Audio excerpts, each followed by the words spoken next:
Chapter 1029. So on the third day, Xiaoru's but hurt so much that she couldn't sit still. Chen Ning had prepared a thick mattress for her to lie on, but after a while, she climbed up and looked at Chen Ning with a bitter expression. Doesn't your butt hurt? Why aren't you lying down? Chen Ning felt this was strange. Xiaoru said with a red face, my butt hurts sitting down, but lying down makes me uncomfortable here. She used her hand to rub her chest. Chen Ning was a bit stunned. Looking at her full chest, she couldn't help laughing at her. Xiaoru was already at the age of marriageable age and had developed well.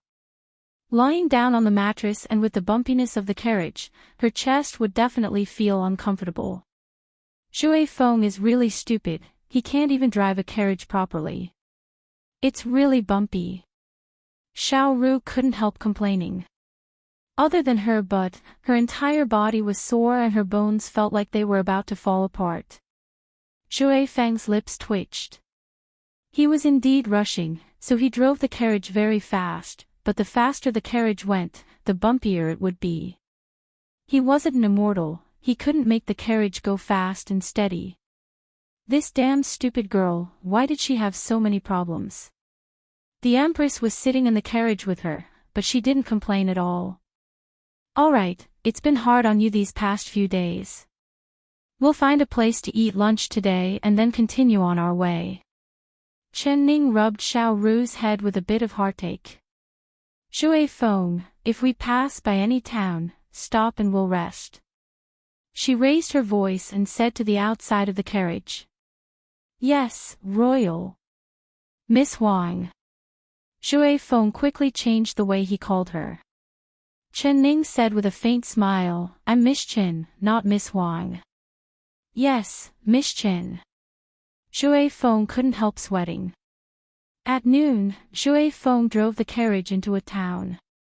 This town wasn't big or small, but it was densely populated.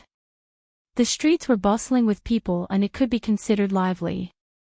Xiaoru couldn't help feeling excited as she looked out the window. She suddenly smelled the fragrance of food in the air and her stomach began to growl. For the past 3 days, she had barely eaten a warm meal. Every day, she had either steamed buns for lunch. In the morning and evening, she had the candied fruits brought from the palace. Although they were delicious, they couldn't compare to the fragrance of the meat. Eldest miss, why don't we eat in this restaurant? Xiaoru rubbed her stomach as her eyes stared longingly at the grand restaurant. Alright, let's go. Chen Ning revealed a smile and ordered Zhui Feng to stop the carriage. Then she and Xiaoru got off the carriage. She stretched her legs and brought Xiaoru into the restaurant. Zhui Feng tied the horse to a nearby tree. The horse had a strong temper and normal people would not be able to get close. He followed Chen Ning into the restaurant. Chen Ning wanted to go to the private room upstairs, but she was stopped by the waiter at the stairs. When the waiter saw that the 3 of them were dressed in ordinary clothes, his expression became somewhat indifferent. He said that the upper floor was full and asked the 3 of them to sit in the main hall. Chen Ning could see that the waiter was not being sincere with a single glance, but she was not angry. She had seen too many people who looked down on people based on their appearance. If she was angry with this kind of person, she would have already been angry to her heart's content. Alright, let's sit downstairs then, she said nonchalantly. Chapter 1030. Waiter, give us a private room upstairs. How much silver do you want? You can just say it. Zhui Feng took out a 20 silver ingot and threw it into the waiter's arms. This time, not only did the waiter's mouth drop open, even the waiter and the shopkeeper were shocked. Don't look at how ordinary the 3 of them were, who would have thought that they were god of wealth. Yes, yes, yes. 3 guests, please come upstairs. This restaurant has the best private room. The waiter immediately nodded and bowed. He changed his expression and respectfully led the 3 of them upstairs. Zhui Feng was only thinking about the emperor's last words. No matter what, he couldn't let the Empress suffer any grievances. But Chen Ning slightly knit her brows. She looked at the guests eating downstairs and found that there were quite a few people staring at Jue Feng. This 20 silver ingot was not a small amount, it was enough for a family of 3 to live a well-off life for a year. Jue Feng taking out 20 silver ingots at once, naturally it would attract the attention of others. The so-called not revealing one's wealth would not bring disaster to oneself. The 3 of them entered the private room and Chen Ning pulled Xiao Ru to sit down. Jue Feng stood on the side and stared at Xiao Ru. Did this stupid girl understand the difference in status? She actually dared to sit and eat with the Empress. Really, Jue Feng, you sit down as well. We're outside, there aren't many rules. Chen Ning looked at Jue Feng. This subordinate does not dare. Miss Chen is this subordinate's master, this subordinate cannot eat with master no matter what. This subordinate will just stand here. Jue Feng replied. He deliberately spoke in a voice that was not loud or soft, allowing Xiao Ru to hear him. After saying this, he looked at Xiao Ru from the corner of his eyes. He found that Xiao Ru acted like she did not hear his words and was still sitting there arrogantly. His heart was filled with indignation. Chen Ning knew that Jue Feng was a person that followed the rules. If he said he wouldn't sit, then he wouldn't sit. So she did not force him and had the waiter add another table in the room. How about you sit at that table? She said. Jue Feng finally dared to sit down. Miss Xiao Ru, you can also sit here. He finally couldn't help saying this. Why do I have to sit over there? Xiao Ru looked at him strangely and raised her nose at him. I don't like sitting with you. Seeing you, I can't even eat. Her words made Jue Feng's face turn red. He stared at Xiao Ru, unable to say anything. Jue Feng's face turned red as he stared at Xiao Ru, unable to speak. She didn't know where this guy came from, but she remembered that it was this guy who dirted her new dress and scratched her chest. Although he happily compensated her with several thousand silver coins as her dowry, it did not change Xiao Ru's bad impression of him. She did not want to see his face, which seemed to be carved out of wood, expressionless. So on the way, she did not say a single word to Jue Feng. Chen Ning looked at Xiao Ru and then at Jue Feng, feeling a bit of a headache. It was like these two people had a grudge against each other in their previous lives, neither of them pleasing to the eye. If she knew this earlier, she wouldn't have brought the two of them together. Chapter 1031. Not long after, the dishes were brought out. It was very sumptuous and the fragrance filled the air. Xiao Ru's saliva began to flow out as she reached out with her chopsticks to pick up the dishes. Jue Feng couldn't help giving a cough. Miss Xiao Ru. His eyes revealed a look of dissatisfaction. What?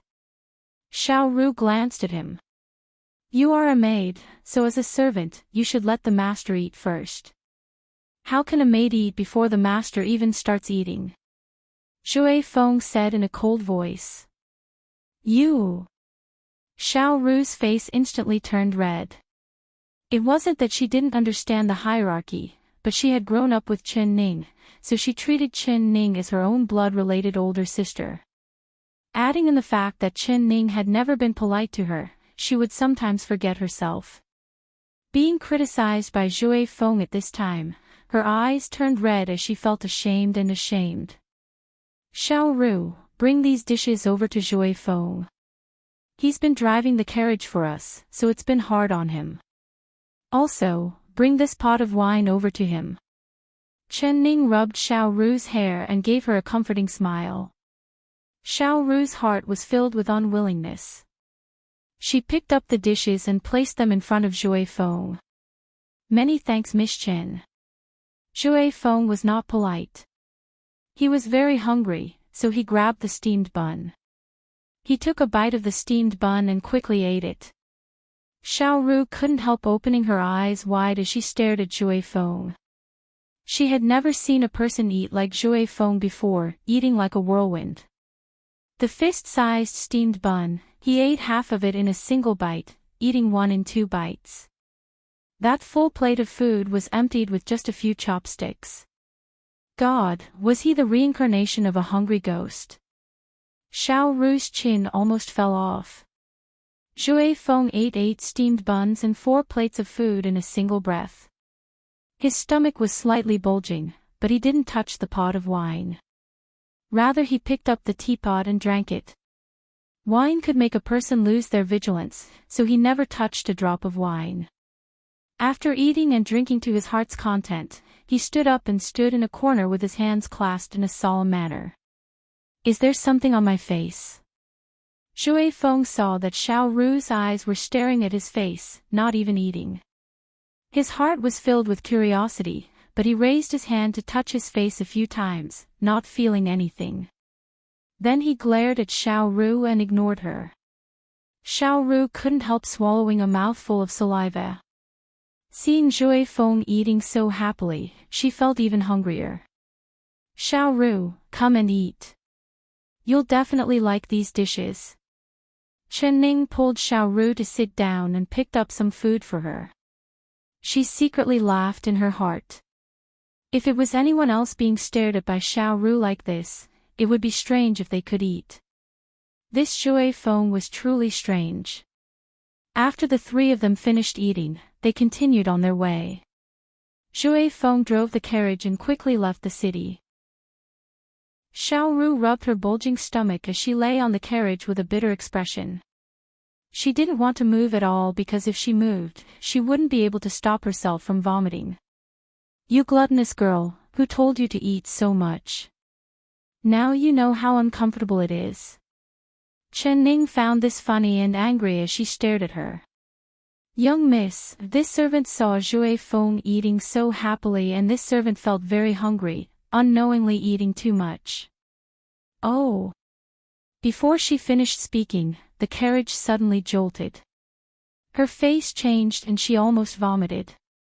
Chen Ning quickly patted Xiao Ru's back. Zhuai Feng, slow down. Xiao Ru ate too much and her stomach isn't feeling well, so she can't stand the jolting. She raised her voice as she spoke. Chapter 1032. Oh. Chen Ning's eyes flashed and she opened the curtain at the back of the carriage. Looking back, she found that there were 4 horses following their carriage at a moderate speed and there were several men dressed in Jianghu attire sitting on the horses. She remembered the appearance of these 4 people. She had seen them in the restaurant before and the 4 of them were sitting at a table drinking and eating.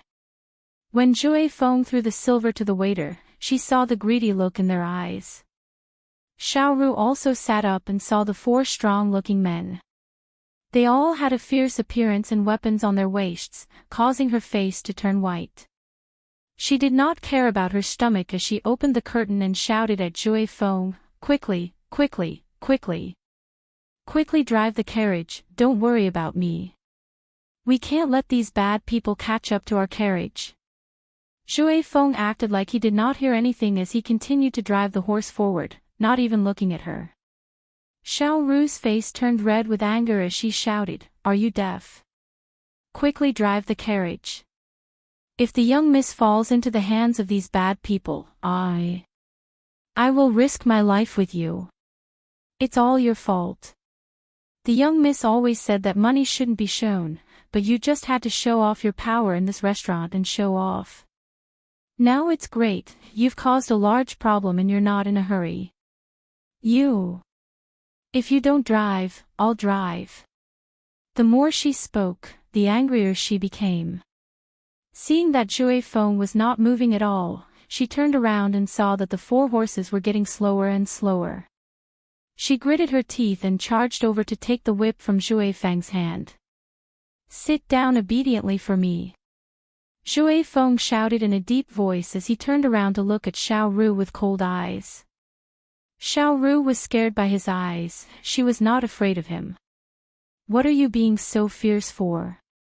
You have the skills to be fierce to me, but you don't have the skills to deal with these bad people. You. Ah. Her fingers had just touched the whip when she suddenly felt a strong force coming from the whip. She couldn't stand still in her but fell onto the floor of the carriage. It was so painful that tears came out of her eyes. You. She pointed at Jue Feng and was prepared to curse at him. Xiao Ru. Chen Ning stopped her. Of course she knew that the four people behind her did not have good intentions, but her face was still calm. Jue Feng, can you deal with these four tails? Hey, with their skills, even if there were 10 of them, this subordinate would still be enough to deal with them. Jue Feng proudly said. Xiao Ru rolled her eyes at him and gave a snort. Stop boasting. 10 times is 40. If they really had 40 people, wouldn't you have already been scared to the ground? Jue Feng directly turned his head and did not say anything, pretending he was deaf. Chen Ning smiled and said, Xiao Ru, your calculations are really good. You actually know that 10 times 4 is 40. She was afraid that the two of them would continue bickering, so she praised Xiao Ru to divert her attention. Xiao ran, Chen Xiao was, Xiao of Xiao, Xiao Ning, she said. Chen really, Chen you is of, Ming. Chen Xiao you really is, you are. Miss Chen, do you want this subordinate to deal with these four fellows now? Jue Feng asked. Chen Ning looked at the four horses behind her and then at the people and carriages on both sides of the road. She hesitated for a bit. Chapter 1033. The carriage moved forward another 10 miles and arrived at the edge of the forest. There was no one around and they could hear the sound of horse hooves behind them. The four Jianghu men had caught up on their horses and blocked the front of the carriage. Jue Feng stopped his horse and coldly looked at the four of them, not saying a word.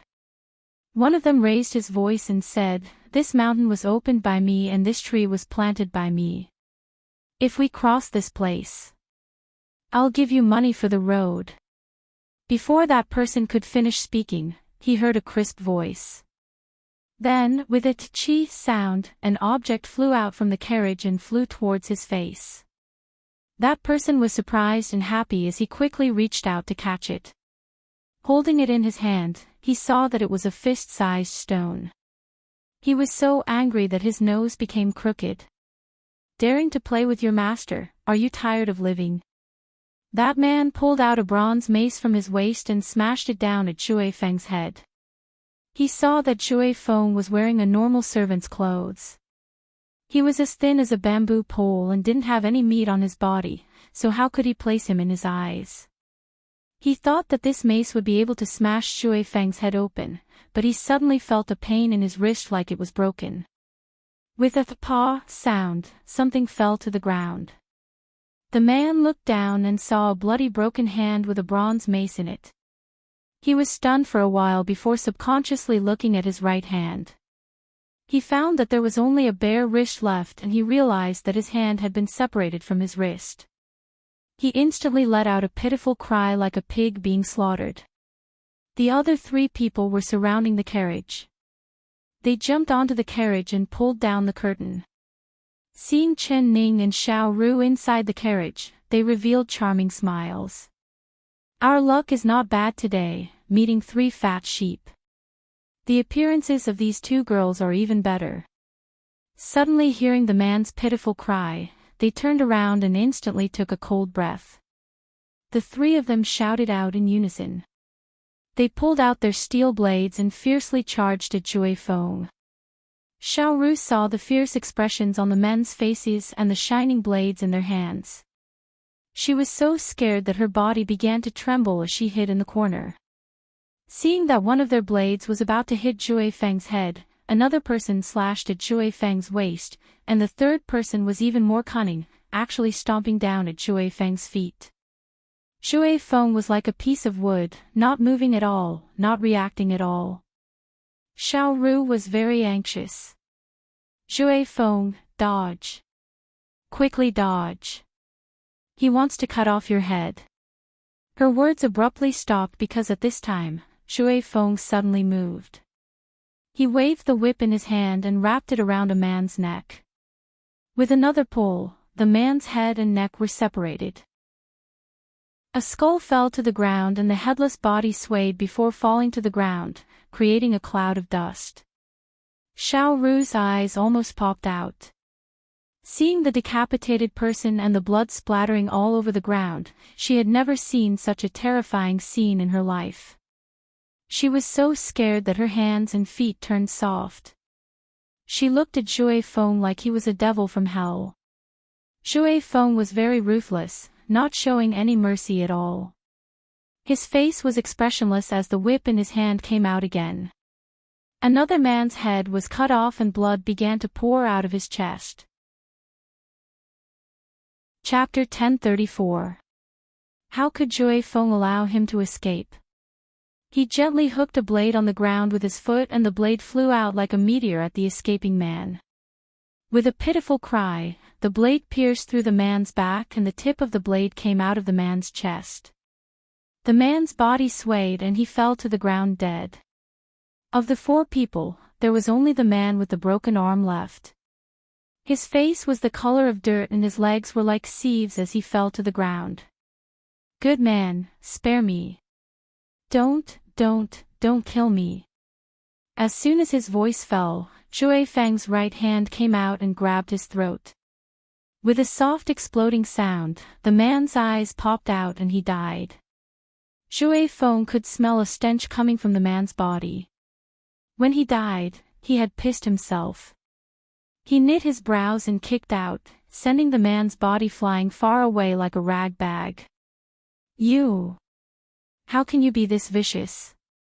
They just wanted to steal money, but you took their lives as soon as you made a move.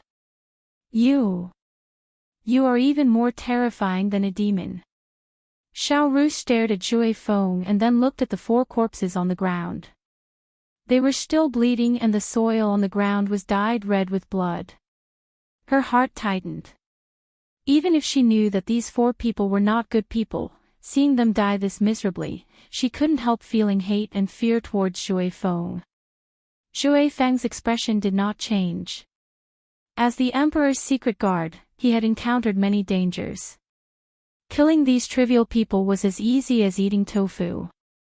He even thought that these 4 people were rookies and were not worth him making a move. His motto was to be 10 times fiercer than his enemies. If 1 came, he would kill 1. If 2 came, he would kill 2. There were countless people that had died under his hands over the years and there were many who had died more miserably than this. He looked at Xiao Ru with a cold gaze like he was making a mountain out of a molehill. Then he raised the horse whip that was covered in blood and slapped the horse's butt. Go! The carriage did not even have time to move before there was the sound of a pudong, heavy object falling to the ground. A linen bag had fallen off the back of the 4 men's horses.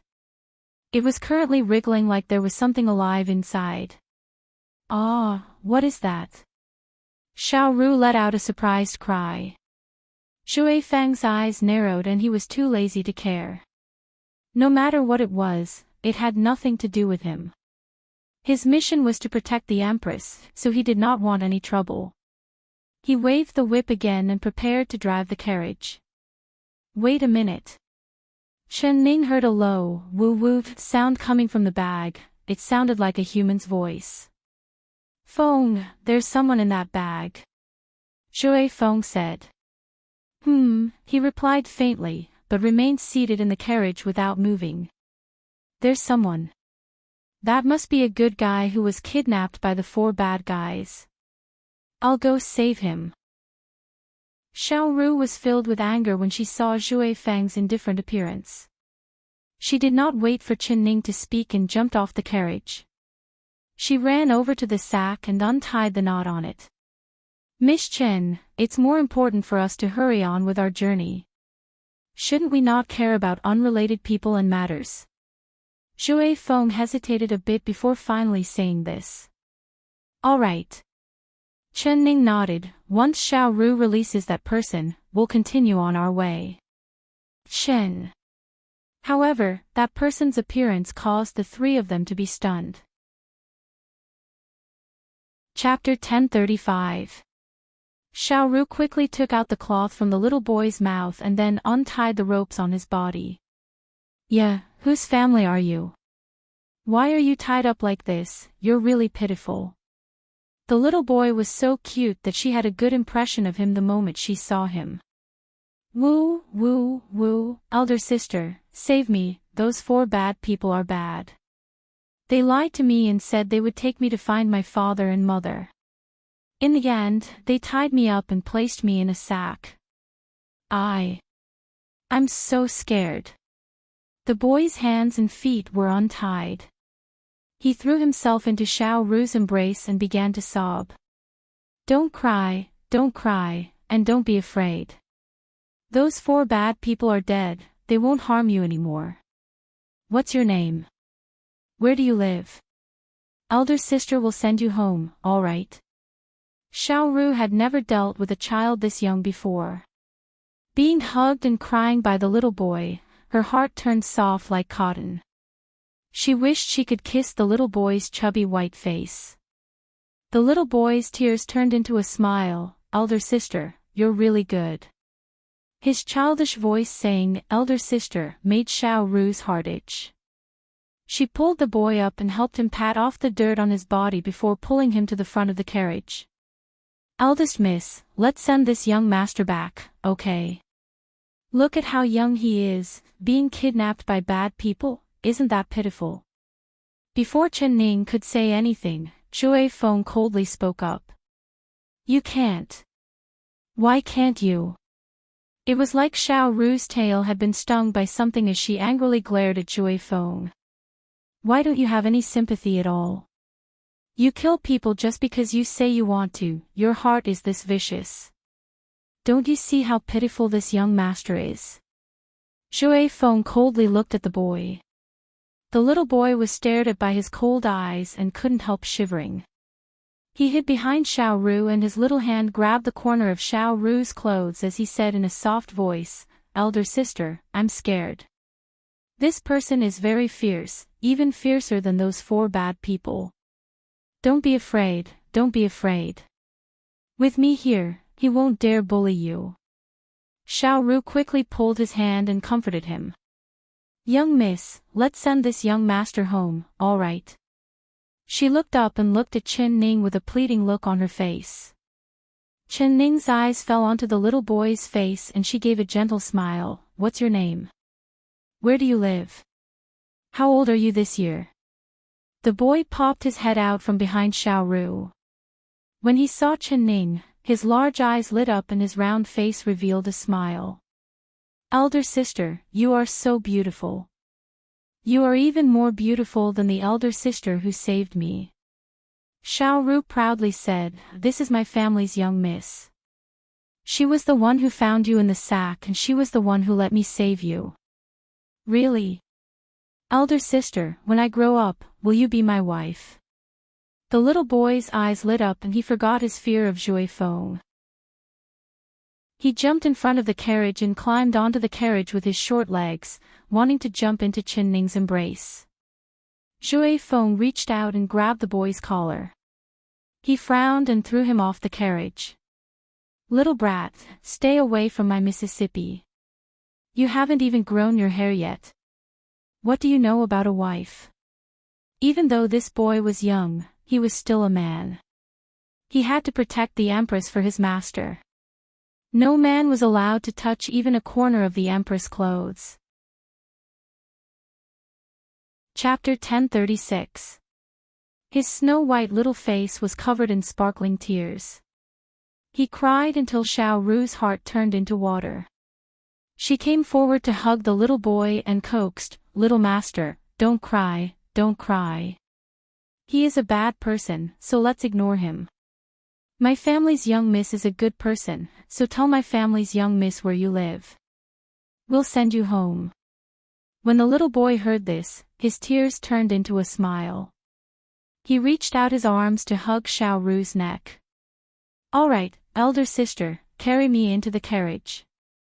I'm afraid of that bad person, he will throw me down again. My butt will be in so much pain. Xiaoru picked up the boy and found it a bit difficult. She said in a strange voice, why are you so heavy? The boy's lips turned flat like he was about to cry. Elder sister, are you thinking I'm fat? Woo, I just eat a lot. Good, don't cry. I'm not thinking you're fat, you're just too cute. Xiaoru carried him into the carriage and couldn't help pinching his fat white cheeks. She saw that Jue Feng was about to reach out again, so she quickly protected the little boy behind her and glared at Jue Feng. You're bullying a little child, aren't you ashamed? Jue Feng said with a cold face, we have to hurry, so we can't send him home. If we leave him here, there will naturally be someone who will send him home. What do you mean? You're saying I'm meddling. You're really cold-blooded, you don't have a single bit of humanity. Young miss, say something and we'll send this little master home. There isn't a single person here, so if we don't care about him and leave him here, what if a wild beast comes from the forest and eats him? Since we've saved him, we have to do a good deed to the end. Young miss, don't you think so? Xiaoru pulled Chen Ning's sleeve and stared at her. Chen Ning said with a smile, even if we send him home, we still need to know where his home is. Little master, do you still remember your name and where you live? The little boy blinked his eyes. His innocent appearance was very cute and Xiaoru couldn't help pinching his cheeks again. My mother calls me Xiao Bao, so elder sister should also call me Xiao Bao. Home. My home is in the city and I have a very, very large house.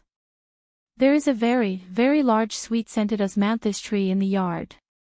That's right, there is also a pond in my house with a lot of golden carps that are very beautiful. Pretty elder sister, if you send me home, I'll give you all of my carps, alright? Xiao Bao said this as his dark eyes turned. He wanted to jump into Chen Ning's embrace. He wanted to throw himself into Chen Ning again. Jue Feng gave a cough. His mouth flattened, and with a sudden wah, he burst into tears again. Xiao Bao misses mom, Xiao Bao misses dad, Xiao Bao misses home.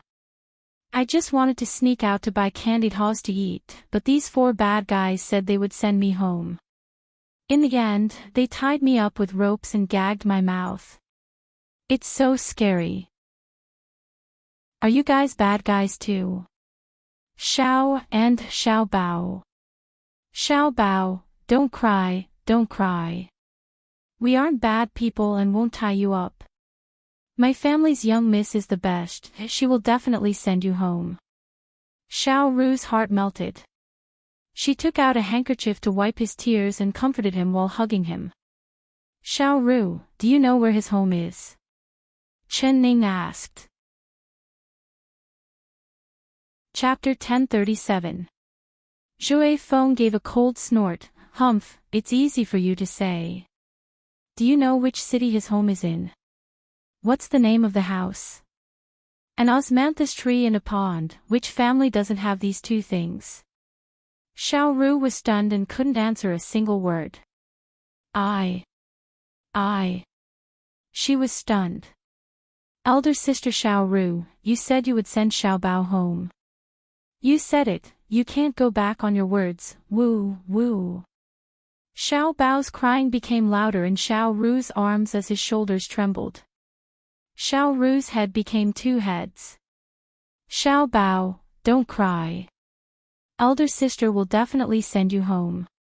Although she said this, where was this little boy's home? Xiaoru's eyes were filled with confusion. Young miss, what do we do? He's too young, he doesn't even know where his home is. How do we send him home? Chen Ning's lips slightly curled and she said with a smile, I don't know what to do. You want to save him, so think of a way yourself. Jue Feng said in a cold voice, now you know you've saved a large problem. Xiao Bao is not a large problem.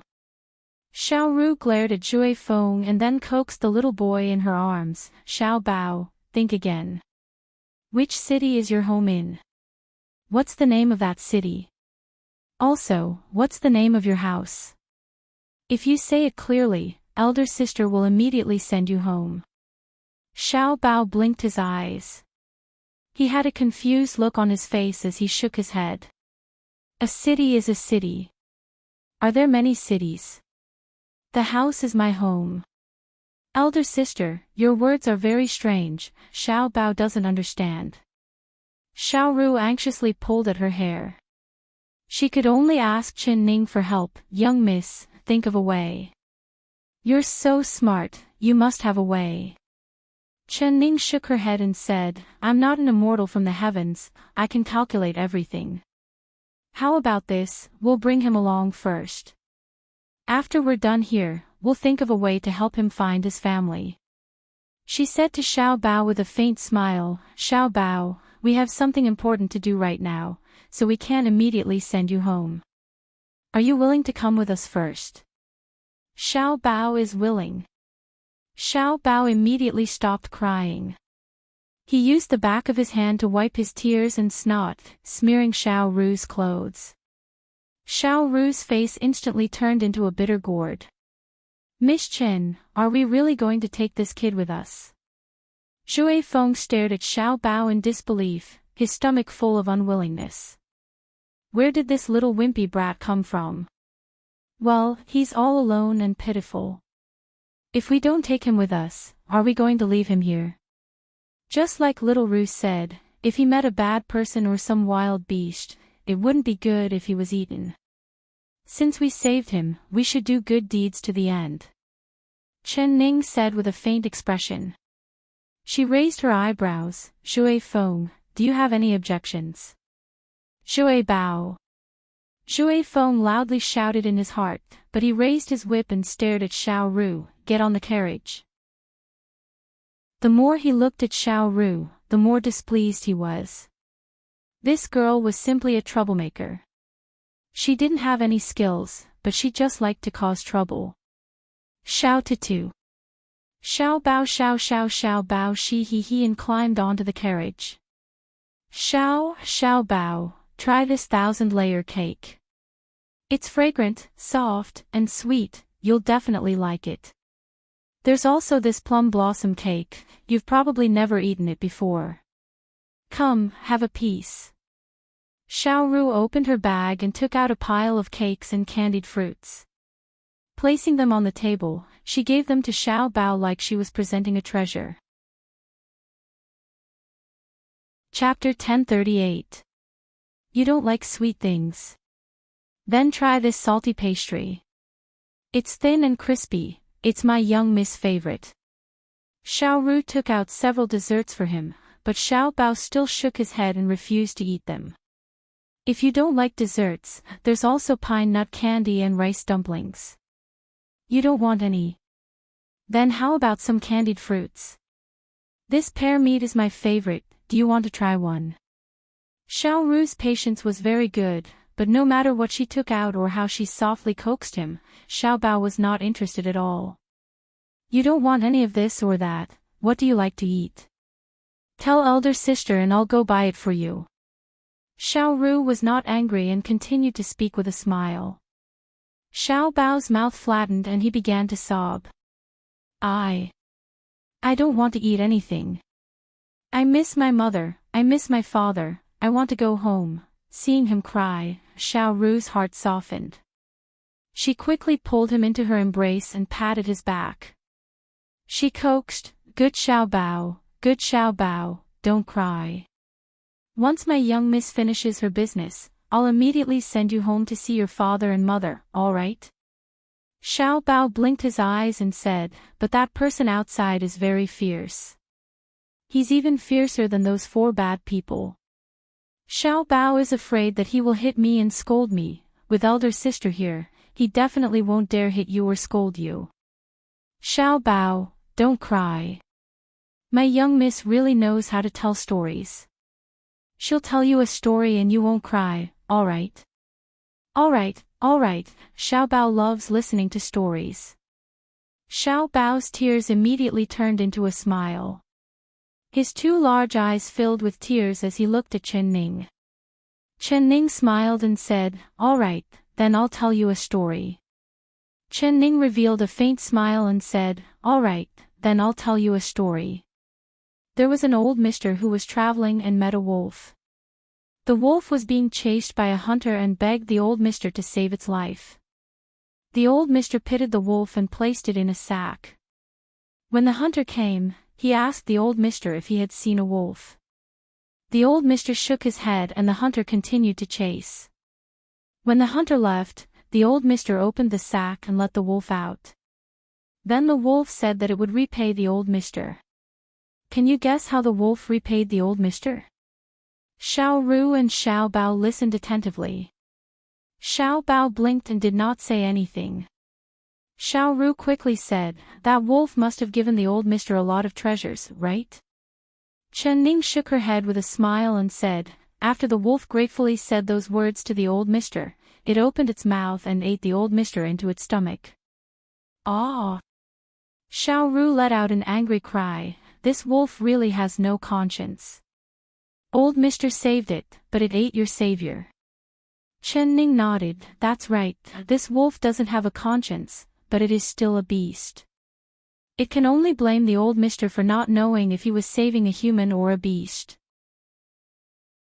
So, Xiao Ru, when you want to save someone in the future, you have to open your eyes wide.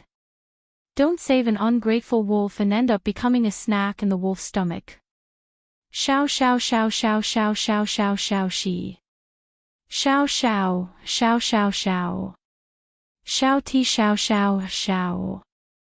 Xiao xiao xiao xiao xiao xiao, shout xiao. Xiao xiao xiao xiao xiao, xiao xiao xiao xiao xiao xiao xiao xiao xiao xiao. Xiao, and xiao xiao xiao ti. Xiao Bao unknowingly drank 2 mouthfuls and blinked as he said, "Beautiful sister, Sister Xiao Ru, Xiao Bao is not an ungrateful person. You saved me, so I will definitely repay you." Ha, ha. Xiao Ru laughed as she rubbed her stomach. After rubbing her stomach, she rubbed Xiao Bao's head. Chapter 1039. Chen Ning pursed her lips into a smile and said, "That's right, this is a story, it can't be real." She revealed a faint smile as she looked at Xiao Bao. "You still haven't told us, how old are you this year?" Xiao Bao's eyes rolled around. 5. No, 6 years old. Chen Ning smiled as she rubbed his head, but she did not say anything. Xiao Ru took in a cold breath as she looked at Xiao Bao with a strange gaze. "Elder sister, is there anything on Xiao Bao's face?" Xiao Bao touched his face in confusion. "Xiao Bao, why are you lying?" Xiao Ru blurted out. When did I lie?" Xiao Bao immediately said. He couldn't help blinking his eyes again. You are lying. When you spoke, your eyes moved to the upper right. Eldest Miss once told me that when people are telling the truth, they will look straight at the other party, and their eyes will not move randomly. But when people are lying, they will involuntarily move their eyes to the upper right. I saw it very clearly just now. You were lying. Xiao Ru angrily looked at Xiao Bao. You're still this young and you're already learning to lie. This habit is not good at all. Xiao Bao suddenly revealed a smile. Elder sister Xiao Ru, you're so smart. Beautiful elder sister, you're even smarter. I was just casually telling a lie and it was seen through by you guys. You guys are truly amazing. Xiao Ru stared at him in a daze. She suddenly felt that something was different about him. She couldn't help moving closer to Chen Ning. Xiao Bao was still smiling as he blinked at Xiao Ru. Elder sister Xiao Ru, your body is so fragrant. Xiao Bao wants you to hug me. He opened his arms and threw himself into Xiao Ru's embrace. Xiao Ru gave a frightened scream and jumped up. You. Why do you seem like you've grown up? Her voice trembled. Xiao Bao stopped and stuck out his little chest. With a smile, he said, Elder sister Xiao Ru, your eyes are really good. Xiao Ru found that he really had grown a bit taller. Even his facial features seemed to have grown a bit. His face that was round like a cube bun had now become delicate, as if he was 7-8 years old. What happened? Zhui Feng heard Xiao Ru scream and charged into the carriage. Before he could even stabilize himself, he suddenly felt his chest go numb and he couldn't move at all. He lowered his eyes, only to see Xiao Bao's right fist hit precisely on the Shanzhong acupoint on his chest. Xiao Bao! What are you doing? Xiao Ru screamed and she wanted to charge over, but was stopped by Zhui Feng. Chen Ning softly said, "You still can't see. The one we saved is just a thankless wolf." Ungrateful Feng. Young miss, you're saying that he will harm us. Xiao Ru's eyes popped out in shock. Xiao Bao Ning Ning, Zhui Feng has already been restrained by him. What do you think he will do to us next? Chen Ning angrily glared at Xiao Ru. Xiao Bao. Xiao Ao, Xiao Bao, Xiao Ning said. Xiao Bao. Take a closer look, is he really a child? Chen Ning gave a cold laugh. Xiao Bao giggled and shook his shoulders. A burst of crackling sound was heard from his bones, and he grew a bit taller. Beautiful elder sister's eyes are better. It's a pity that you found out too late. He smiled as he winked at Chen Ning. Who are you? Why are you lying to us? You. What do you want to do? Chapter 1040. If you want money, we'll give you money. Take the money and leave. Xiao Ru said in a trembling voice. It was strange. Although Xiao Bao had grown a bit, he still looked like a 10-year-old child. She was still taller than him by quite a bit, but she didn't know why, but Xiao Ru felt that Xiao Bao's eyes were filled with an indescribable evil intent. When he stared at her, it was like a hungry wolf staring at its prey. Her body couldn't help trembling and her heart filled with a chill. Money? Who wants that kind of thing? It's smelly and hard. Xiao Bao smiled as he took 2 steps forward and pointed at Chen Ning. I want this beautiful elder sister's life. He smiled as he slowly said this. You. Xiao Ru was so shocked that she couldn't say anything. She finally managed to say, why? Does my family's young miss not have any grudges with you? Why would you? How could there be so many whys? Beautiful elder sister, how do you want to die? Seeing that you're so pretty, I can give you 2 choices. One is for me to cut off your pretty head and the other is for you to drink this medicine. You'll die without any pain. Ze, you should choose the second option. For a beauty like you, it would be a pity if you lost your head. Xiao Bao took out a small medicine bottle and threw it on the ground. His smile was still very innocent and cute, but the words he said were very sinister and sinister. Xiao Ru's hair stood on end hearing this. You're not human. You're a demon. Little demon. Xiao Ru screamed out. Little demon. That's not a bad name, I like it. Xiao Bao tilted his head and revealed a harmless smile. But in Xiao Ru's eyes, his smile was even more terrifying than a demon's. Young miss, quickly run. I'll hold him back. Quickly run. Xiao Ru gathered all the courage in her body and threw herself at Xiao Bao.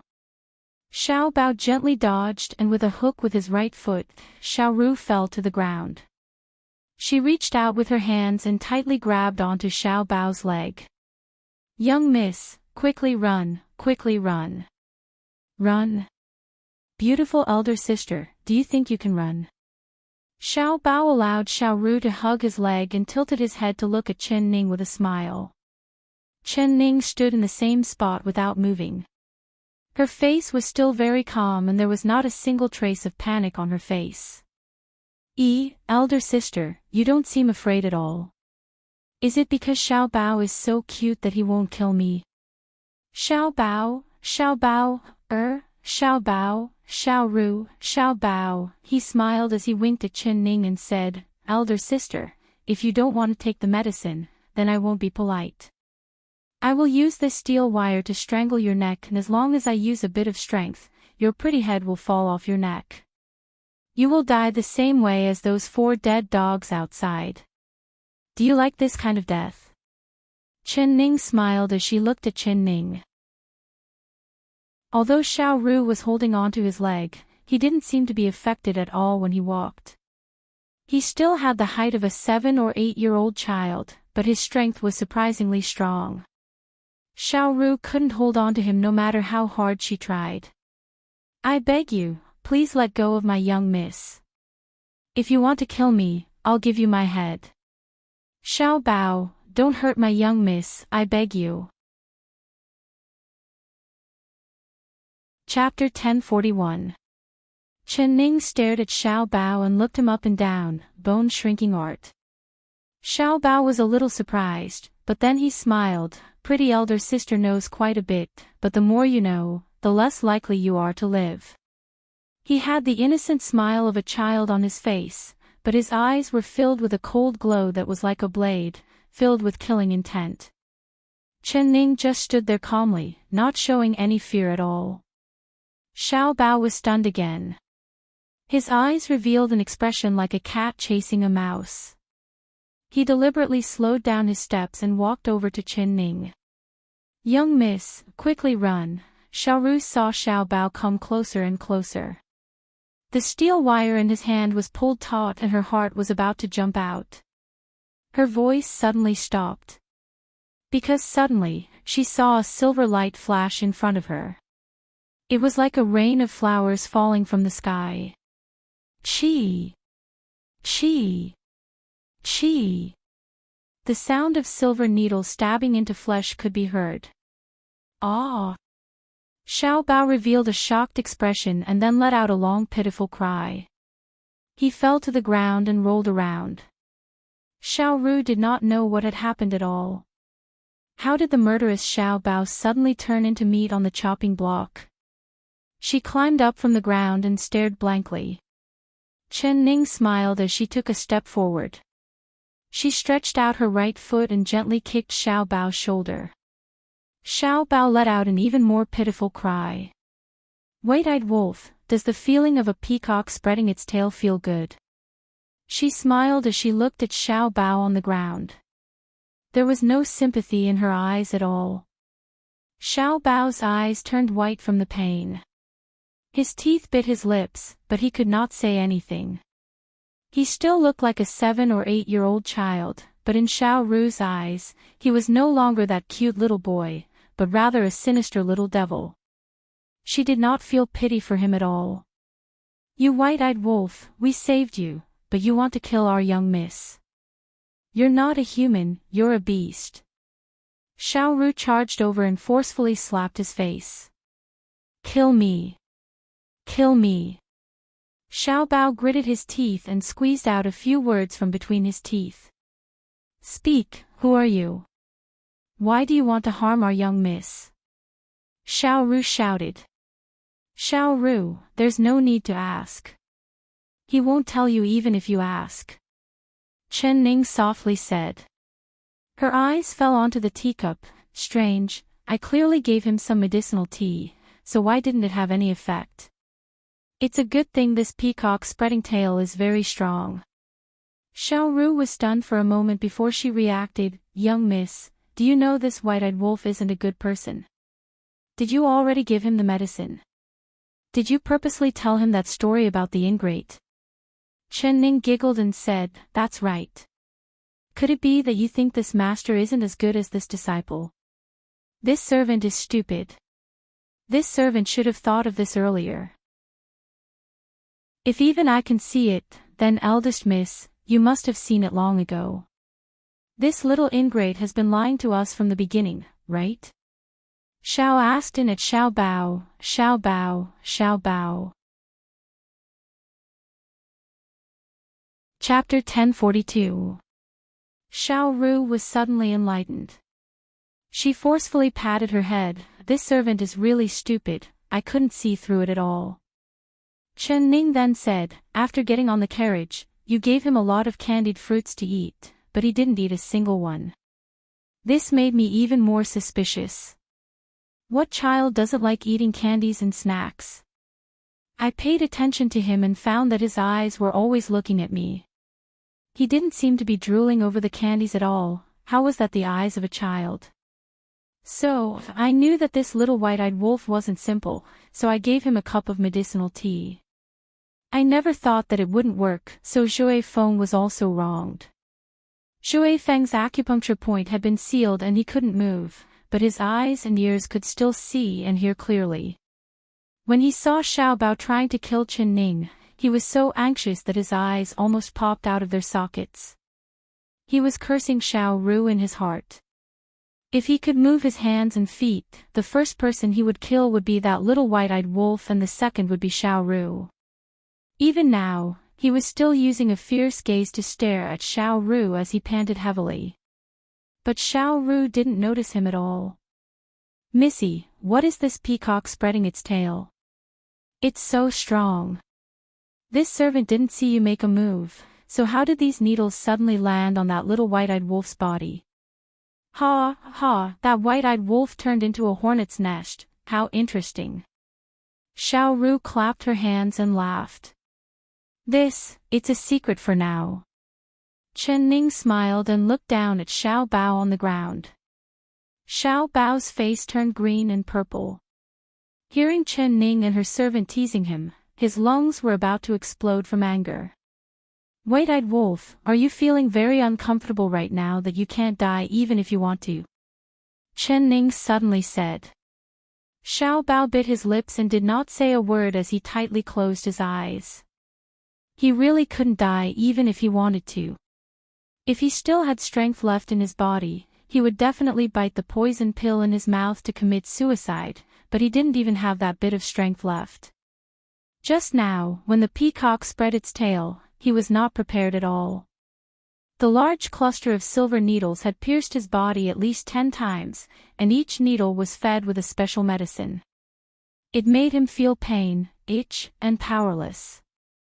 He could not live, but he could not die. Although you want my head, I don't want your head.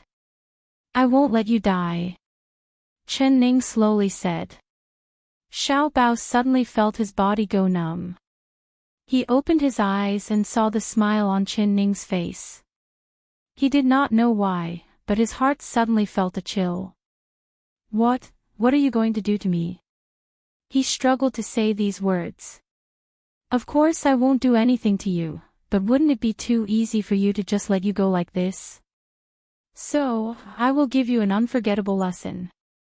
In the future, don't pretend to be a child to deceive people. This is not a good habit, understand? Chen Ning giggled as she spoke in a tone like she was coaxing a child. She even bent down and patted his head. The chill in Xiao Bao's heart grew heavier. He had never been afraid of anything, but for some reason, when he saw the young woman's flower-like smile, he suddenly felt that she was terrifying. Xiao Bao, be good, don't be afraid. It's not like I'll kill you or scold you, he. Chen Ning smiled as she stood up. Xiao Bao couldn't help shivering again. He stared straight at Chen Ning and hissed, what exactly do you want?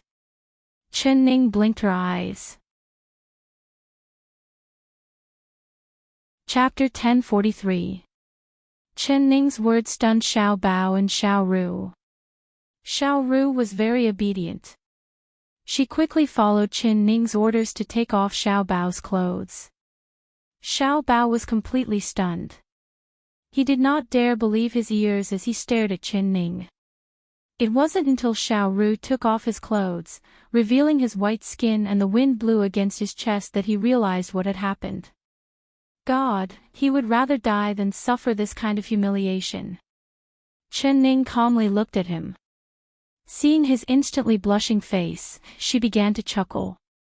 I can't tell, this little white-eyed wolf still has a bit of shame. Look at how red his face is.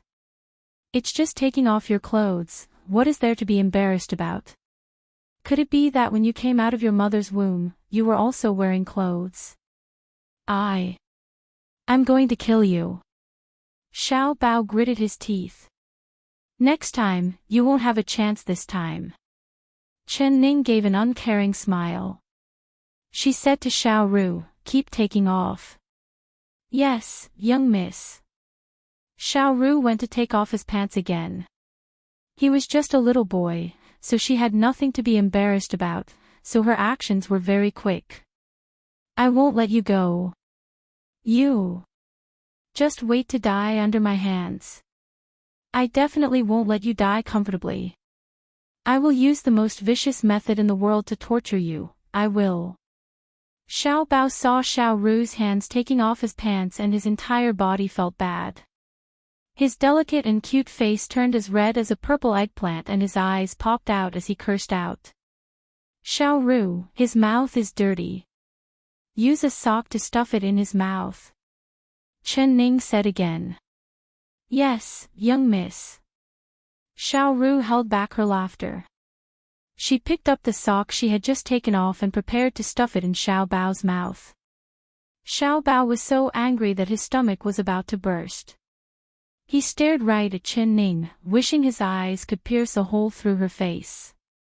Chen Ning smiled at him and then said, wait a minute, use Shui Feng's sock. Ah.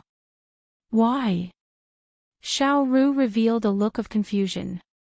Woo, the smell is quite strong. Chen Ning said while holding back her laughter.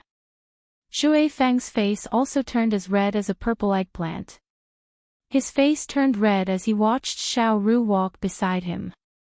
She took off his shoes and then his socks. This. What kind of smell is this? Shui Feng, how long has it been since you last washed your feet? Woo, young miss, I'm going to vomit. Xiao Ru only took off one of Shui Feng's socks before she turned her head. Shui Feng couldn't take it and turned. He really couldn't remember how long it had been since he last washed his feet. He had been brewing medicine in Dr. Zhang's palace and guarding Chu Xiaobai, not to mention his feet, he hadn't even taken a bath. Alright, shove it into that ungrateful wolf's mouth. Chen Ning also held her breath. Xiao Bao's eyes almost popped out as he watched Xiao Ru walk over with the sock in her hand. He wanted to curse out, but Xiao Tao suddenly shoved the sock into his mouth. Xiao Ru's eyes widened as she looked at Xiao Bao. Xiao Bao's Rao Si Ming Feng said. Long and his Xiao Ru Xiao Ming and his face. Xiao Bao Ling Ling Chen Ling said Ling's Ling Xiao Ru moved quickly and in the blink of an eye, Xiao Bao was only left with his underwear. Xiao Bao, RS. Although the other side looked like a 7 or 8-year-old boy, Xiao Ru still felt a bit embarrassed. This servant. Xiao Ru's face turned red. Chapter 1044.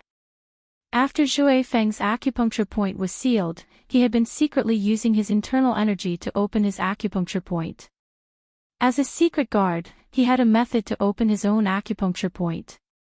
Last time he had been ambushed by Chu Xiaobai, he had opened his own acupuncture point. Seeing Shui Feng regain his freedom of movement, Chen Ning and Xiao Ru let out a sigh of relief. But then... Ah! Xiao Ru let out a long cry of surprise as she covered her face with her hands. Although Xiao Bao was young, he was still a boy. Seeing a naked body in front of her, she was too embarrassed to look at it. Chen Ning giggled as she looked at Xiao Bao. Xiao Bao's mouth was gagged and he couldn't say a word. His body turned cold, especially when he saw Chen Ning's eyes moving over his body, he wanted to die from shame. But when he saw Chen Ning's evil expression, he suddenly felt that something was wrong. Damn! She wouldn't want to turn him into a eunuch, right? If it really was like this, he would rather die. Woo, woo, woo, woo, woo. He desperately twisted his body as he let out an angry and fearful sound. He heard Chen Ning say with a faint smile, "Shui Feng, bring the carriage to a place with a lot of people and hang this naked little white-eyed wolf on a tree. Let the people passing by see this white-eyed wolf's naked appearance." What? No. He didn't want it. Xiao Bao's eyes suddenly popped out as his eyes filled with fear. Shui Feng was also a bit surprised. According to his intentions, he wanted to take this brat's dog life with a single slash, but seeing that the Empress didn't have any intentions of killing him, he couldn't say it. However, thinking about it, the Empress' move was even worse than taking this brat's life. "Yes, Miss Chen, there is a town in front of us. Can this subordinate hang him on the city gates?" Shui Feng thought about it and then added a sentence. "Very good. Shui Feng, your mind is becoming more and more flexible." Chen Ning smiled as she praised him. Xiao Bao's eyes turned white when he heard this and he almost fainted. "Let me die. Let me die. I would rather die than be humiliated like this," he angrily roared out in his heart. It was a pity that the three people in the carriage could not hear him. A snow-white and smooth body was hung high above the city gate where people were coming and going. Xiao Bao had already fainted from anger. He didn't even know how he ended up there. However, when he woke up in a daze, he heard incessant discussions around him. TSK, public morals are degenerating day by day. Nowadays, even children have become shameless. Isn't that so? Look at his fair skin, he doesn't look so poor that he can't even afford clothes. He was doing something bad and was stripped naked by someone. TSK, at such a young age, you think I'm going to be a rapist? You're really a disgrace to your family. When little Bao opened his eyes, he saw that the ground below him was densely packed with human heads. All of them were looking up at him. When the wind blew, his body swayed, and his whole body felt cold from head to toe. He suddenly remembered that he had been stripped clean before he fainted. His vision darkened and he almost fainted again. "Help! Put me down!" He wanted to scream, but his mouth was stuffed with a sock that was more sour and smellier than a salted fish. He almost vomited when he opened his mouth. Woo woo woo. He struggled and twisted like a fish. Chapter 1045. He saw everyone pointing at him with looks of disdain and ridicule, but no one put him down. He was like a stinky salted fish hanging on the city gate, being watched by everyone. From head to toe, there was not a single thing he could hide from. Those strange gazes made him feel ashamed and he wished he could smash his head against the city gate. He had never encountered such a shameful moment in his life. While he was in this awkward situation where he couldn't live or die, a group of black-clothed men separated the crowd. They walked to the city gate and looked up. "Ah! It's the young master. God, how did the young master become like this? Quickly put the young master down." The black-clothed men recognized Xiao Bao who was hanging on the city gate and their expressions all changed. When Xiao Bao heard the familiar voice of his subordinate, he felt even more ashamed. His eyes turned white and he fainted again. Whether it was real or fake, in this kind of awkward situation, it was better to faint and not know anything.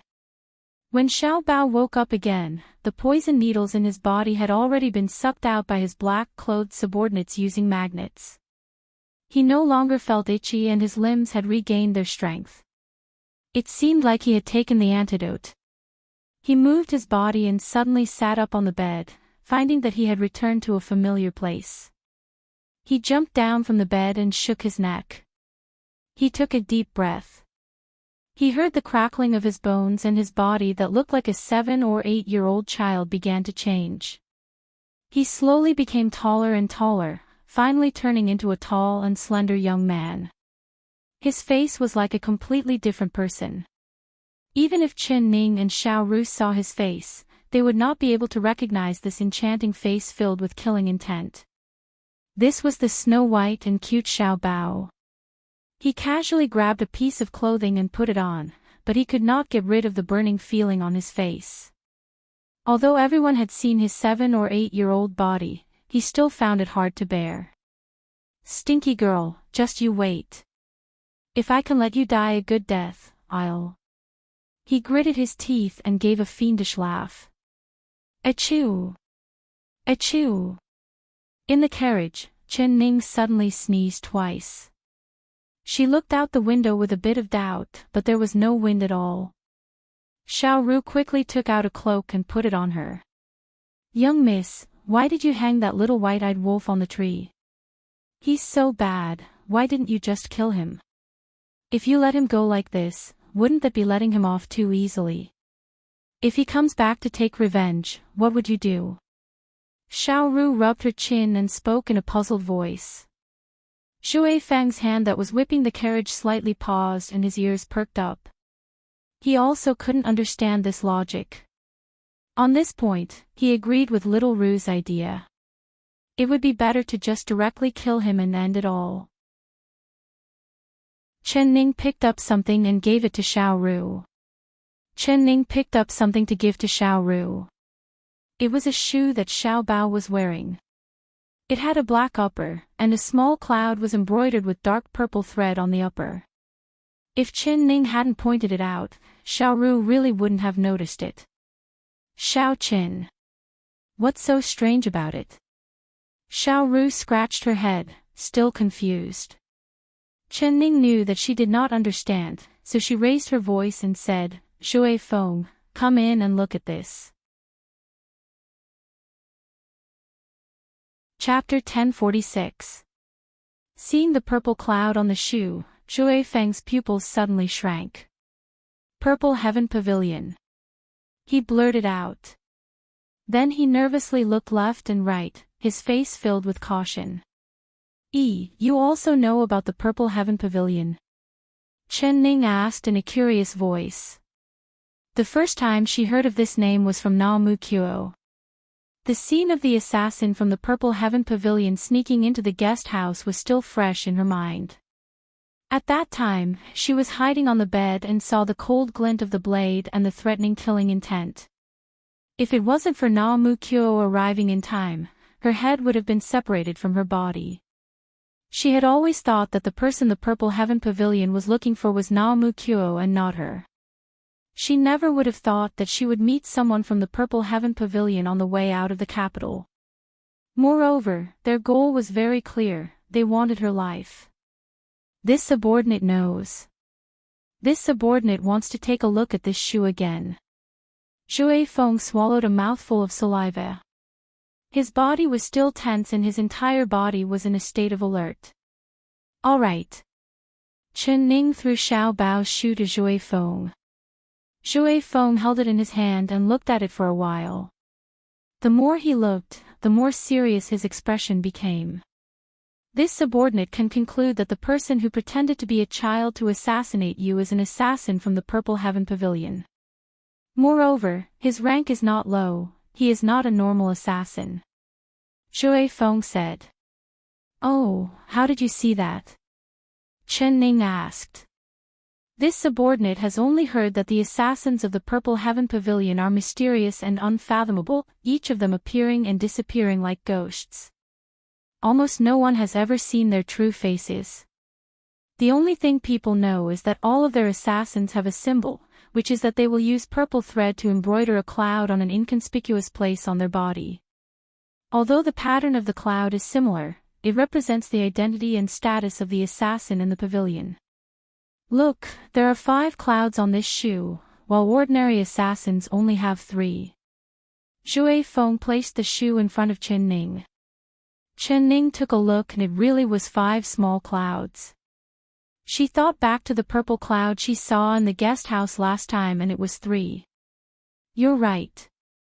I never thought that this little ingrate would have such a high status even though he looks so young. She thoughtfully said. Shui Feng said with a serious expression. He shouldn't be young, but he is using a rare bone shrinking technique in the martial arts world. He can shrink his bones to look like a 5 or 6-year-old, but he should be at least 20 years old. 20 years old. Xiaoru let out a surprised cry and her face was filled with disbelief. She looked at Shui Feng with a stutter. Is what you said true? Does he look like a child? He looks like a child. Shui Feng solemnly nodded to her. Although I haven't practiced this bone shrinking technique, I have heard of it. It is completely different from the common bone shrinking techniques in Jianghu. Not only can it shrink the bones and make the body look like a child, it can even make the face return to that of a child. It is said that this technique is called a bone shrinking rejuvenation. It has been lost in Jianghu for a long time. I have only heard of it and have never seen it before. It is said that it takes at least 20 years of practice to reach the stage of rejuvenation. So if he started practicing this martial art when he was 5 or 6 years old, then he should be at least 25 or 26 years old now. Xiao Feng. So that means that Xiao Bao is already Xiao Ru stuttered, unable to finish. Chapter 1047. Xiao Ru let out a woo sound and almost fainted. A 25 to 26-year-old man. She recalled that she had hugged this man and even held him in her arms to comfort him. She had even openly stripped him of his clothes. Not only had she stripped his clothes, but she had also taken off his pants. She had thought that the other side was a 5 to 6-year-old boy, but who would have thought that the other side was a man? This was simply too embarrassing. For a moment, she wanted to find a hole to hide in. Shui Feng ignored her and turned to look at Chen Ning. Empress, this subordinate has something that I don't know if I should ask. Although there was no one around, Shui Feng still lowered his voice. Ask. How did you offend the people from the Purple Heaven Pavilion? According to this subordinate's knowledge, although the Purple Heaven Pavilion is a mysterious and unfathomable assassin organization, and they take people's money to eliminate disasters, they do not accept any business. It is said that they have never accepted business from the people of the imperial family, and the assassin who knew the bone shrinking skill just now was clearly targeting you. His goal was to take your life. This is what this subordinate does not understand. Shui Feng had already understood everything and was even more shocked by the assassination methods of the Purple Heaven Pavilion. It was said that the Purple Heaven Pavilion never failed to kill and it was impossible to guard against. Today, he had personally witnessed it. That assassin had used a plan within a plan. He had shrunk his bones to look like a 5 to 6-year-old boy and deliberately let himself be caught by the 4 villains, pretending to be the victim. Even he had been tricked by him. If it wasn't for the Empress seeing through his deception and using the peacock tail to stop him, then the one lying in the carriage right now would be the Empress' headless corpse. Even if the assassin didn't kill him, he wouldn't be able to protect his master. How could he have the face to live in this world? Once he thought of this, a chill ran down his back and a layer of goosebumps appeared. What he couldn't understand was why the assassin from the Purple Heaven Pavilion didn't look for anyone else but Chen Ning. The other side clearly knew who she was, but they still wanted to kill her. If they really provoked the Purple Heaven Pavilion, then it would be a big problem that they couldn't get rid of. It could be said that there would be endless troubles. If this assassination didn't succeed, then there would be another one. Moreover, it would be stronger and harder to guard against. The other side was in the dark and they were in the light. They didn't know how many people there were and he was the only one who knew martial arts. How could he protect the Empress? This was a big problem that gave him a headache. Regarding his question, not only did he not understand, Chen Ning also did not understand.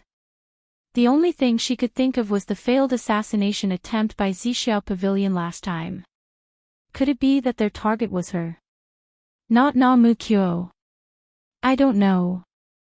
Last time at the courier station, a group of assassins from Purple Heaven Pavilion broke into the courier station and tried to assassinate Na Mu Kyo's men. At that time, one of the assassins wanted to kill me, but he was killed by Na Mu Kyo. Could it be that they thought I was one of Na Mu Kyo's men? That's why you're doing it again after failing last time. After thinking about it, she felt that this was the only reason. She didn't know martial arts, had no enemies, and had no contact with people in Jianghu. How could she attract the attention of a killer from Purple Cloud Pavilion? Chapter 1048. Xiaoru suddenly felt a chill run down her spine. You mean, if they didn't harm the young miss this time, they will do it again? She said in a trembling voice. Zhui Feng nodded with a serious expression. Empress, no matter what the reason is, since the Purple Heaven Pavilion's assassins have their eyes on you, then this subordinate would like to suggest that we immediately return to the capital and ask the Emperor to send more people to protect your safety. This subordinate is only one person, I'm afraid I can't protect the Empress. He spoke the truth. Facing the mysterious Purple Heaven Pavilion, he really didn't have the slightest bit of confidence. Chen Ning didn't even think about it before rejecting his proposal. Return to the capital. No, I'm going to find the Divine Doctor, I definitely won't give up halfway. If I return to the capital now, Xiao Bai can't be saved. But, Empress, your safety is more important. If the Purple Heaven Pavilion's assassins come again, this subordinate really doesn't have the confidence. Zhui Feng still wanted to persuade her. Chen Ning didn't wait for him to finish and confidently said, Don't worry, that assassin won't appear in a short period of time. That's impossible. The Purple Heaven Pavilion's assassins won't give up until they reach their goal. Zhui Feng knit his brows. If this subordinate knew that he was someone from the Purple Heaven Pavilion, then this subordinate would have killed him with a single slash. Then I would have melted his corpse and destroyed all traces, making it so that the people from the Purple Heaven Pavilion wouldn't be able to find him. The more he thought about it, the more he regretted it. Zhui Feng, I didn't say that he would give up his goal, I only said that he wouldn't come to kill me in a short period of time. Chen Ning raised her eyebrows and revealed a faint smile. Xiaoru asked me why I didn't kill him with a single slash because I knew that if we really killed him, then we would be in big trouble that we couldn't get rid of. It was because I found out that he was someone from the Purple Heaven Pavilion that I let him go. Think about it, since this is an organized and conspiratorial assassination, if he disappeared without a trace, would the people of Purple Heaven Pavilion not think that this was done by us? Would they let me go? Of course not, they would come out in full force and fight to the death with me. So, I didn't kill him. I let him go and then used that kind of method to humiliate him. If you were him, would you tell this kind of shameful thing to others? Zhui Feng's mouth fell wide open, not knowing what to say. Are you sure you wouldn't? Zhui Feng asked with a smile. Zhui Feng nodded. This kind of shameful matter, he wished he could keep it in his stomach and not tell anyone else. Since he won't tell anyone, then next time, he will definitely come to take revenge on me alone. Only he has been poisoned by my peacock tail opening, and Imo Chuan said that the medicine in the needle was specially refined. Even if his organization has the antidote, it won't be easy to cure him of the poison. Once he recovers, the Divine Doctor will be our back to the palace. What we will be need to be the Divine Doctor? Feng said with a faint smile. Her words immediately calmed Zhui Feng down. The more he thought about it, the more reasonable he felt. His heart, which had been in his throat, fell into his stomach. However, we still have to be careful on the road. Miss Xiaoru, it's best if you put away your merciful heart and don't randomly save people. You almost killed the Empress this time, do you know that? Zhui Feng had a serious expression as he stared at Xiaoru. If it wasn't for the fact that Xiaoru was a girl, he would have already taught her a lesson. Chapter 1049. Young miss, this servant has let you down. It's all this servant's fault, it's all this servant's fault. This servant won't save anyone in the future. No matter who it is, this servant won't save a single person. Xiaoru cried as she threw herself into Chen Ning's embrace. Chen Ning stroked her hair and comforted her. Xiaoru, this matter isn't your fault. Saving people was the right thing to do, naturally you should save a good person. In this world, there will always be more good people than bad people, right? Even if you save another white-eyed wolf, there's no need to be afraid. Next time we'll skin him and make you a wolf skin mattress. You can sit on it every day, alright? Alright. Xiaoru's tears turned into a smile. Because of this accident, Zhui Feng was very cautious and careful on his way. He did not dare close his eyes every night, afraid that something would happen if he was not careful. Whenever there was a slight movement, he would open his eyes wide and look around vigilantly. In less than 2 days, he had a pair of panda eyes with sunken eye sockets. His face was haggard and his eyes were bloodshot. He was even thinner, just like a bamboo pole with clothes on it. If the wind was a bit stronger, he would be blown away. Although Chen Ning said that the Purple Heaven Pavilion's assassins would not come in the short term, Zhui Feng thought of the Emperor's warning before he left and did not dare slack off at all. Zhui Feng, you don't need to be so paranoid. If you don't sleep like this and an assassin really comes, do you have the confidence to beat him? Chen Ning had tried to persuade him several times, but he still stubbornly insisted. Every night, he would hold his sword and guard their roof, keeping his eyes open until dawn. However, this question stumped him. He gritted his teeth and said, "This subordinate will protect your safety with my life."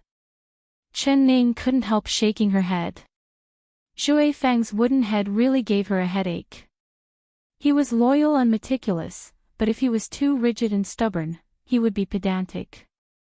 If you don't sleep like this, in less than 2 days, without an assassin coming, your body will be as weak as a scarecrow and you will fall down. If you fall down, who will protect me and Xiaoru? How will you explain this to the Emperor? So, your body is the most important asset. You have to eat your fill and sleep well to have enough strength and energy to fight, do you understand? Chen Ning was like teaching a primary school student. Zhui Feng seemed like he understood. What if this subordinate falls asleep and the assassin comes? I have my own methods. Chen Ning rolled her eyes at him in annoyance. You can go to bed in the future, I don't need you to keep watch. She released the aura of an empress and Zhui Feng did not dare not listen. 2 days later, Chen Ning found that there were more and more people and carriages on both sides of the road. She couldn't help feeling this was strange. Thinking about it, he guessed the reason. Zhui Feng, are we reaching the place where the godly doctor lives? Zhui Feng stopped his whip and turned around to reply, that's right. Head east 70 miles and there is a small valley.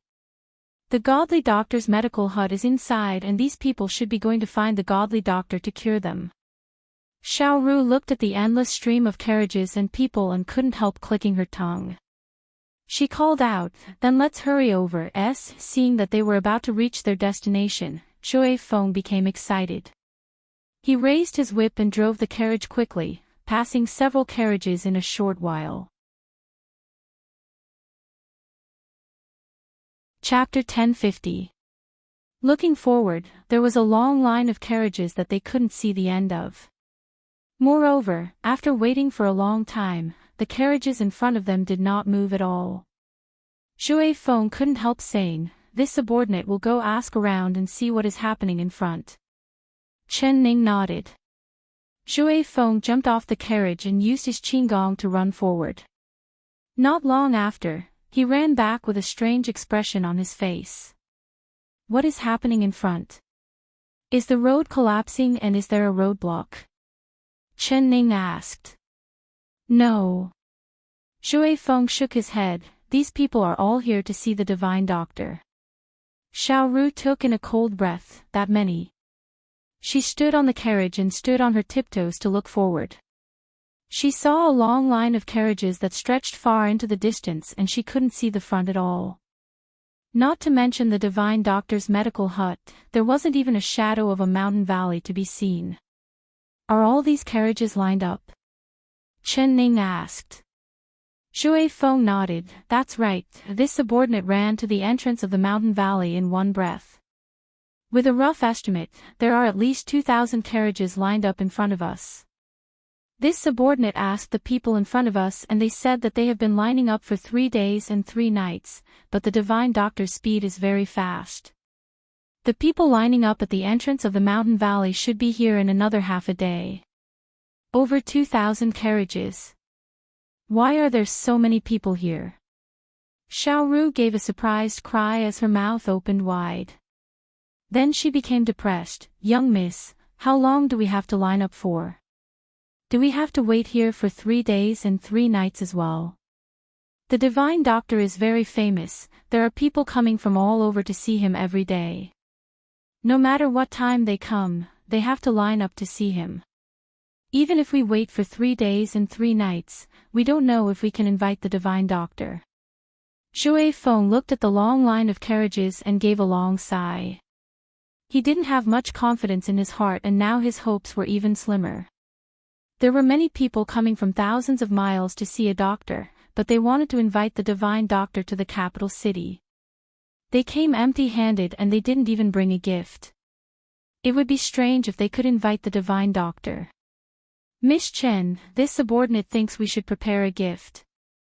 This way we can ask the divine doctor to treat us. If we just come here like this, I'm afraid the divine doctor won't like us. Shui Feng carefully suggested. Along the way, he had seen many carriages with gifts on them, but their carriage was the only one that had nothing. Xiaoru also nodded, expressing her agreement. That's right, young miss, we should also prepare a gift. Gift? What gift do you want to prepare? What gift do you want to prepare? What does he like? What does he like? Chen Ning softly said, you have to give him something he likes. We don't know anything about this godly doctor, can you guarantee that the gift you give him will be to his liking? Sometimes, it might even touch on his taboo. What's more, he has the title of the world's #1 divine doctor. What gift in this world can enter his eyes? Her questions made Shui Feng and Xiaoru speechless. Then are we going to invite him empty-handed? Xiaoru said. Chapter 1051. Xiaoru and Shui Feng looked at each other, feeling confused. They did not understand what Chen Ning's words meant. Young miss, your meaning is that we're not going to invite him? Xiaoru scratched her head and asked. Chen Ning revealed a faint smile and said, of course we have to invite him, but we have to see if his medical skills are as amazing as the legends say. Shui Feng, Xiaoru, let's go take a look. Look? How do we look? Can't the carriage go through? Xiaoru said in a daze. Silly girl, of course the carriage can't go through, but don't we have 2 legs? Let's go. Chen Ning jumped off the carriage and walked forward. Xiaoru was stunned and found that Chen Ning was telling the truth.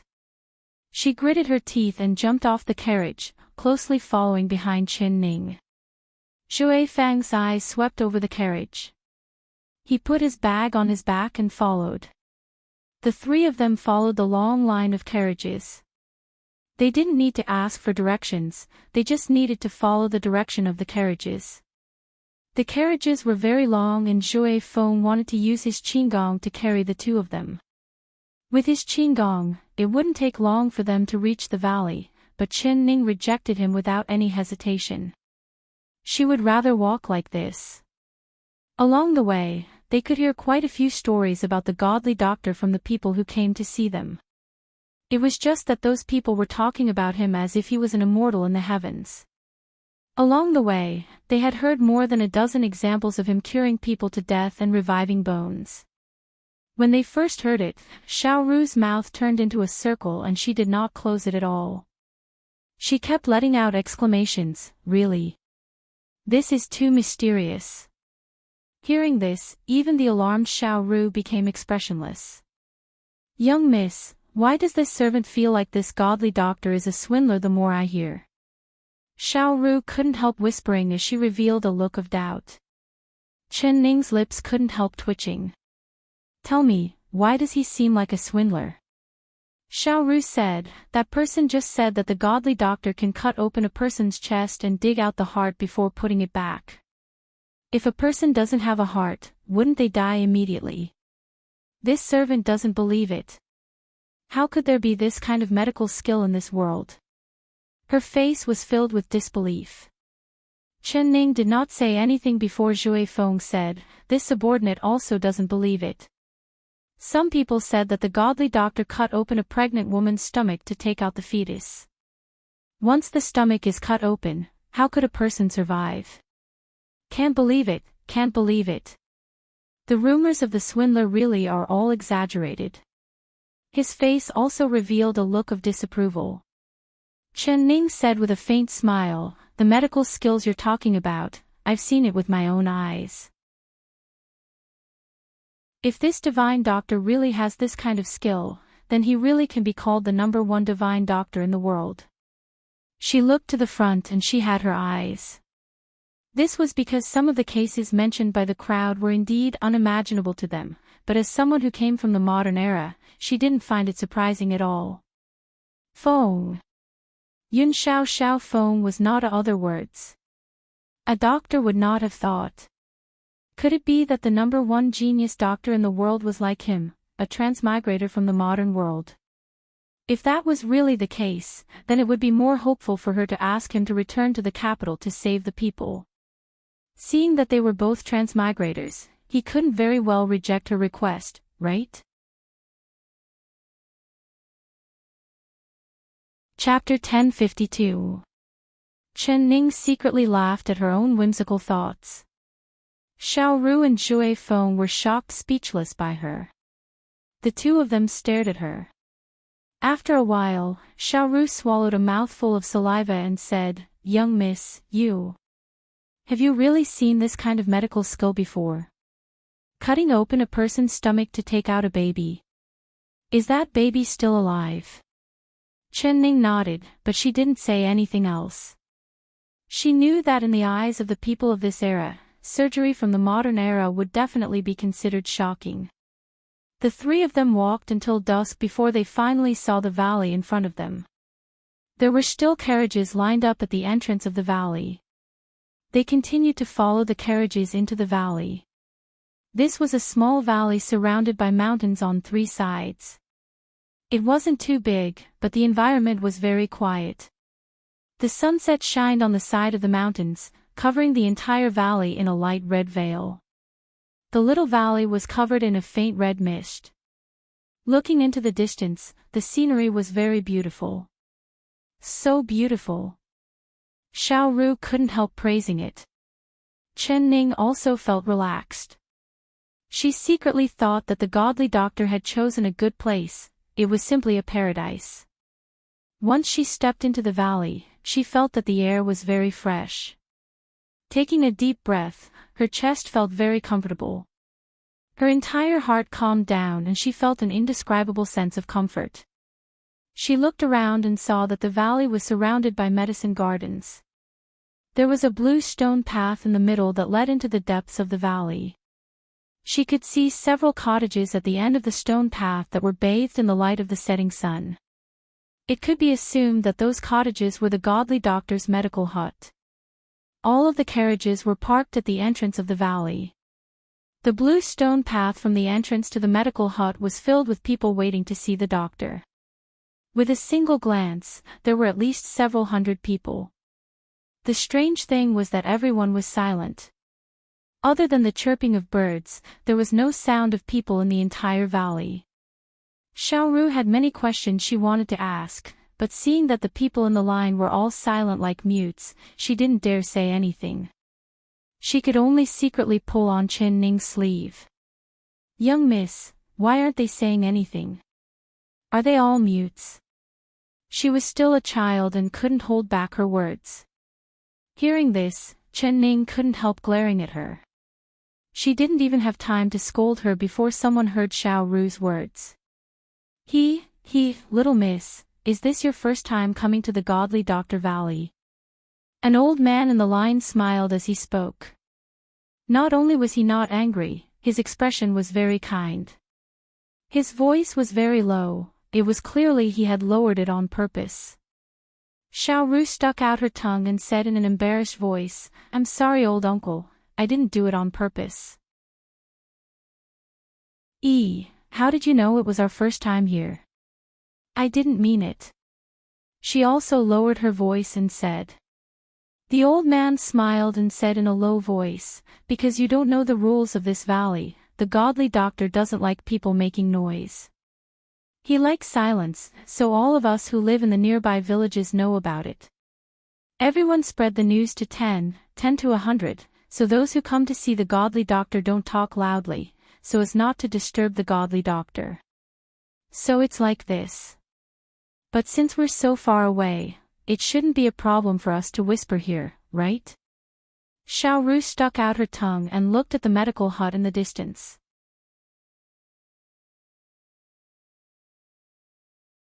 Chapter 1053.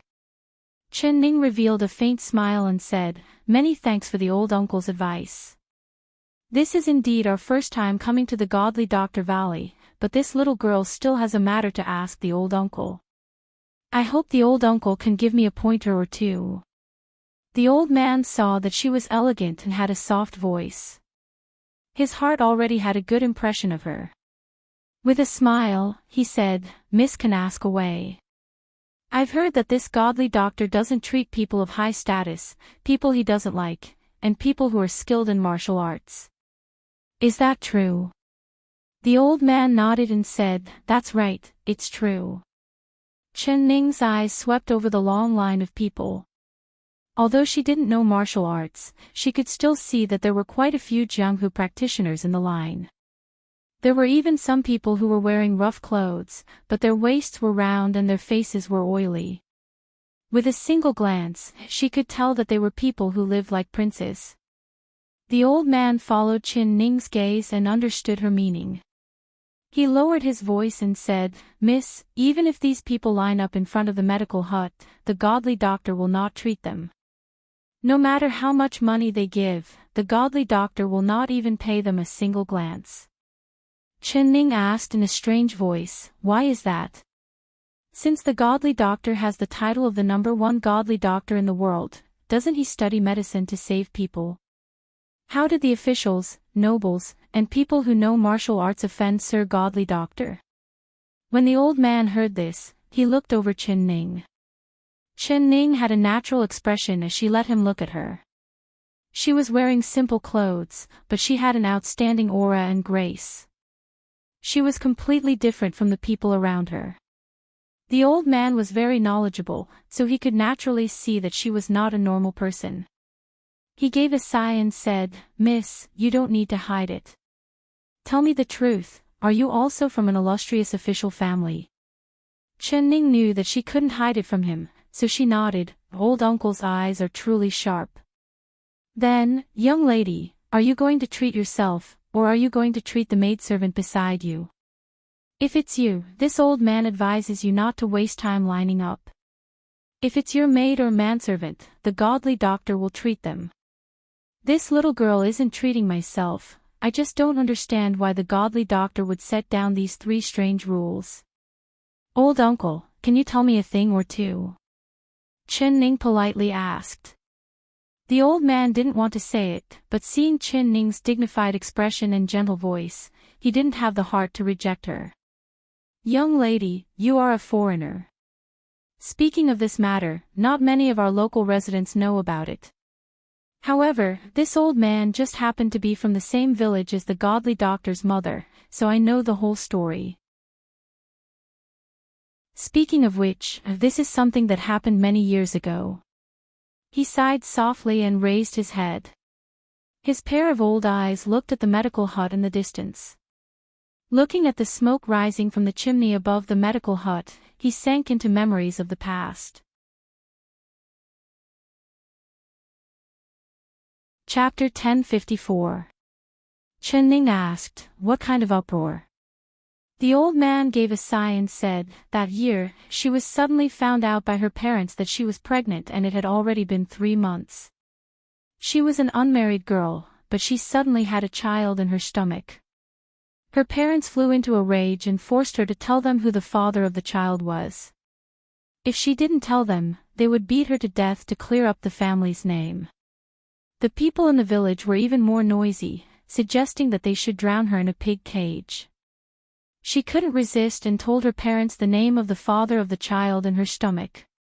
When her parents heard this, they were shocked because the name she said was like thunder to their ears.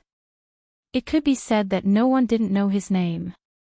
He had a high status and great power. How could a person with such a high status be the father of a village girl's child?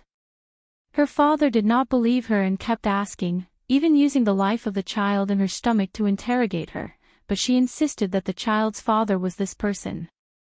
She said that on a certain day 4 months ago, her parents had left home to visit relatives and she was the only one left at home. That day it was raining heavily, so she closed the door and was embroidering in her room. Suddenly, she heard a strange noise outside the door, so she opened her umbrella to take a look.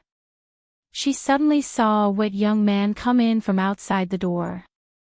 When he saw her, he hugged her without saying anything and forcefully defiled her. After this, the man dared to take responsibility and left her a jade pendant. He told her his name and said that if she wanted him to take responsibility, she should take the jade pendant to the capital city to find him and he would give her an explanation. She was just a village girl, how could she have entered the capital city? She only remembered that man's name, but she did not dare tell her parents about this matter. She wanted to keep this matter in her stomach, but she never thought that she would get pregnant, so she couldn't hide it anymore. Her parents did not believe her, but when they saw the jade pendant she took out, they knew that this jade pendant was a rare item. Their village families definitely did not have this kind of thing, so they couldn't help but believe it. Because that man's status was very high, they were pleasantly surprised. They never thought that their daughter would have such a high status, so the two of them helped their daughter up and told the villagers the name of the father of their daughter's child. They also showed the jade pendant to everyone. The jade pendant had this person's name engraved on it, so the villagers were pleasantly surprised and congratulated them. So her parents chose an auspicious day and prepared a donkey cart to send their daughter to the capital city. They prepared to find that man and have him give their daughter a status. They knew that their daughter came from a poor family and that man's status was high above them, so they did not expect her to be his wife. They only hoped that they could give their daughter the status of a concubine. Their daughter would have someone to rely on and the child in her stomach would be born, so they would not be talked behind her back. Who would have thought that when they entered the capital and went to inquire about the man's manner? When they came to the door, who would have thought that not only did the man turn hostile and refuse to acknowledge her, but he also ordered the servants to beat her parents out of the house and smash the jade pendant. He said that there was no such thing, that she was deliberately slandering him, and that she was muddle-headed because she wanted to climb up a high branch. He also refused to admit that the child in her belly was his own flesh and blood, and was extremely humiliating to her. Chapter 1055. Hearing this, Xiao Ru's face turned red with anger. She tightly clenched her fists and forcefully waved them. This man is simply an animal. He's not human. He's heartless, he's even more of a white-eyed wolf. Also, that girl is truly pitiful. What happened after that? What happened to them after they returned to their hometown? Her eyes were filled with tears of sympathy. The old man wanted to tell her to keep her voice down, but when he saw her expression, he gently patted her shoulder and said, "Little girl, you have a good heart. The heavens will protect you." Saying this, he couldn't help giving a long sigh. He continued to speak. Originally, the villagers thought that after they entered the capital, they would reach the heavens in a single step. They never thought that the family of 3 would come back in such a sorry state. The ridicule, and insults were all over the place. Her father was already injured, and after being ridiculed by the villagers, he spat out blood and died on the spot. The girl's mother was also sick and she couldn't take out any money to treat her mother's illness. She could only watch as her mother left this world. She was filled with grief and almost didn't want to live anymore. Xiaoru gave an "ah" sound, and the tears that she had been holding back finally fell. She raised her sleeve to wipe her tears and said with a choked voice, "Is she all right? If she died, what would happen to the child in her stomach? Old uncle, quickly tell me, what happened to her?" After saying this, she patted her head again. "I'm really confused. Of course she didn't die, the child in her stomach is Mr. Godly Doctor." The old man laughed at her words and patted her head. Then his smile disappeared and he said with a serious expression, "That's right, she didn't die. Her parents passed away a few days ago, but she didn't have the money to bury them, so she knelt on the street and sold herself to bury her parents." Although the villagers pitied her, everyone knew that she was a woman touched by that important person and that she was pregnant with that important person's child. Who would have the guts to buy her? So she knelt on the street for an entire 3 days, but no one cared about her. Just when she was at her wit's end, a famous martial arts master passed by. He took pity on her and buried her parents for her. She was so grateful that she was willing to become the master's servant. But she didn't expect that the master was a hypocrite. He already had a wife and a son, but he took a fancy to her beauty. On the 3rd day after she gave birth, he broke into her room under the pretext of being drunk. After that, the master threatened her not to reveal this matter to anyone, or else he would kill her son. The glimmer of hope that had just been ignited in her life was once again extinguished. Ah! There is actually such a man that is worse than a beast in this world. This expert was even more inhuman than the man from before. This girl is too pitiful. Then what? Why did she not take the child and leave? She should have run far away. Don't tell me she's going to let others bully her like this. The more Xiaoru heard, the angrier she became. Her chest began to heave up and down. Chapter 1056. Who would have thought that she would go to the child's father's house? She thought that the man would take in the mother and son for the sake of the child, but she never thought that the man would not recognize her at all. He called the child in her arms a bastard and called her a cheap woman. He also mercilessly kicked the mother and son out. She held the child and cried in front of his door for an entire night, but the man did not even open the door. When the sun was about to rise, she was filled with despair. She wrote a blood letter and placed it in the baby's swaddling clothes. Then she threw the child into the moat and hung herself in front of the man's door. After the old man finished narrating the past, he had a serious expression and did not say a word for a long time. Chen Ning, Xiaoru, and Zhui Feng were all shocked by this true story. Zhui Feng's eyes had already popped out from listening to this. He wished he could slash out with his blade and cut the 2 men in the story that were worse than animals into 10,000 pieces. He lowered his voice. Who is this divine doctor's father? Who is that martial arts expert? Old uncle, tell me their names. The old man was shocked. Seeing his face filled with killing intent, how could he dare say anything? He just shook his head. This old man doesn't know. I really don't know. Zhui Feng grabbed the old man's wrist and angrily said, "You clearly said that everyone knows that man's name and everyone knows it, but now you're saying you don't know. Quickly say it." The old man shrank his neck and said with a bitter expression, "Good man, please forgive this old man. Even if this old man had 120 guts, I wouldn't dare say his name. Although this old man is already old, this old man still has a family and this old man doesn't want to implicate them. Not to mention that this matter has already passed for so many years and even the divine doctor doesn't want to pursue it anymore. Why would a good man want to stand up for this old matter? He had already seen through Zhui Feng's intentions and he couldn't help regretting mentioning the past. He had caused this kind of big trouble. Zhui Feng, let go of this old uncle. Don't make it hard for this old man. Chen Ning suddenly spoke up. Zhui Feng let go of his hand, but his face was livid with anger. He gritted his teeth and said, "These two scum, they don't deserve to live in this world. If they fall into my hands, I will tear their corpses into 10,000 pieces." When the old man saw his fierce appearance, his body began to tremble in fear. He quickly said, "It has nothing to do with this old man doesn't know anything. Good man, please forgive me." Chen Ning said in a soft voice, "Old uncle, you don't need to be afraid, he won't harm you. You just said that even the godly doctor won't pursue this matter.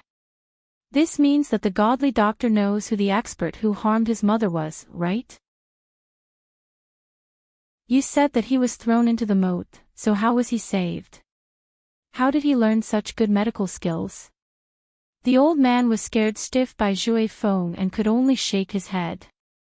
No matter what Chen Ning asked, he tightly closed his mouth, not saying a single word. Chen Ning knew that she wouldn't be able to get anything out of him even if she kept asking, so she comforted the old man and led the two of them to the medical hut. Along the way, Xiao Ru's face was completely red from her anger. She wanted to ask the old man what happened several times, but she was stopped by Chen Ning. On the way, Xiao Ru's face was completely red from her anger. She wanted to ask the old man what happened several times, but she was stopped by Chen Ning. Chapter 1057. Zhui Feng's chest was filled with anger. He was thinking of a way to find out about this matter, but hearing this injustice, he was so angry that his lungs were about to explode. Although many years had passed, as long as those two beasts were still alive, he would not let them go. Suddenly hearing Xiao Ru criticize him, Zhui Feng was stunned. "What about me?" he asked. "It's all your fault. Why did you scare the old uncle so fiercely? If you didn't scare him, the old uncle would have told us everything." Zhui Feng was stunned. He knew that he couldn't suppress his anger, but his chivalrous heart had been stirred up, so how could he control himself? "Sooner or later, I will find out the whereabouts of those two beasts, humph," he swore. "Xiao Ru, you can't blame Zhui Feng for this matter. Moreover, after you hear this, remember it and don't tell anyone else. Whether this matter is true or false, it has nothing to do with you, do you understand?" Chen Ning stopped and looked at the two of them as she spoke. "But why? Young miss, aren't you angry after hearing this? This godly doctor's mother is too pitiful. That great character and that martial arts expert are simply not human." Xiao Ru's face turned red as she spoke. "You only heard the old uncle's story, how do you know if it's true or false? He only heard it and did not see it with his own eyes, so what he heard might not be true. Perhaps there are other secrets to this matter."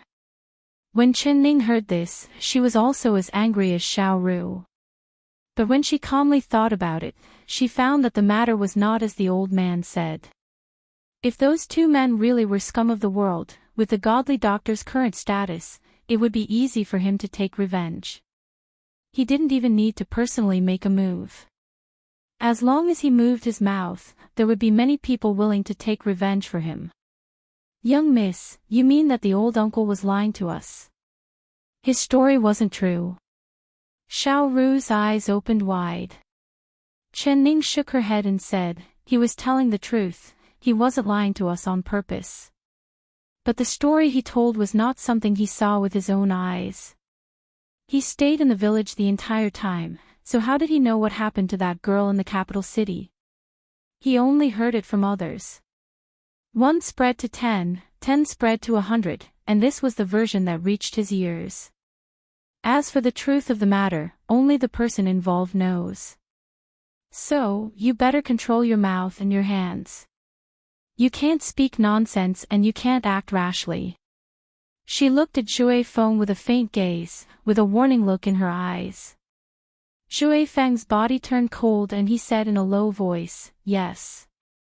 When we enter the medical hut, Xiao Ru, you're not allowed to say a single word, do you understand?" Chen Ning was not assured, so she warned Xiao Ru again. Xiao Ru closed her mouth and forcefully nodded. At this time, the three of them had already arrived in front of the medical hut.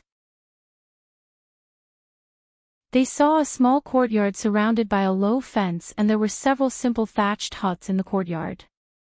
There was a pine board with tree bark on it and two simple words were carved on it, medical hut. If they didn't see it with their own eyes, it would be hard to believe that this simple and broken thatched hut was the residence of the famous godly doctor. Content with poverty, happy to be poor. Chapter 1058. On the way here, she had heard many people talk about the godly doctor's actions. They all said that not only was his medical skills divine, he also had a heart that saved people. If the patient could not take out the medical fee, not only would he not take a single cent, he would even give them the medicine. But if it was a patient that could not be treated, even if he took out 10,000 gold coins, he would not even stretch out a finger to take their pulse. Some people praised him to the heavens, saying that he was a godly doctor that had descended to the mortal world. There were also people that said that he did not save people and was a waste of being a doctor. But no matter if it was praise or criticism, the godly doctor remained calm and unmoved. He still followed his own routine, treating those that should be treated and those that should not be treated. Even if the other person died in front of him, he would not even bat an eye. He really is a respectable and mysterious strange doctor. Chen Ning thought in her heart. She wanted to hear more about the godly doctor's actions from everyone's mouths. Then she would find the right medicine and think of a way to move him. For a godly doctor like him, if he did not care about fame or profit and was content with being poor, even if she prepared a precious gift in front of him, he would not be moved at all. Since it was like this, she could only win by surprise. Chen Ning's group of three walked into the medical hut.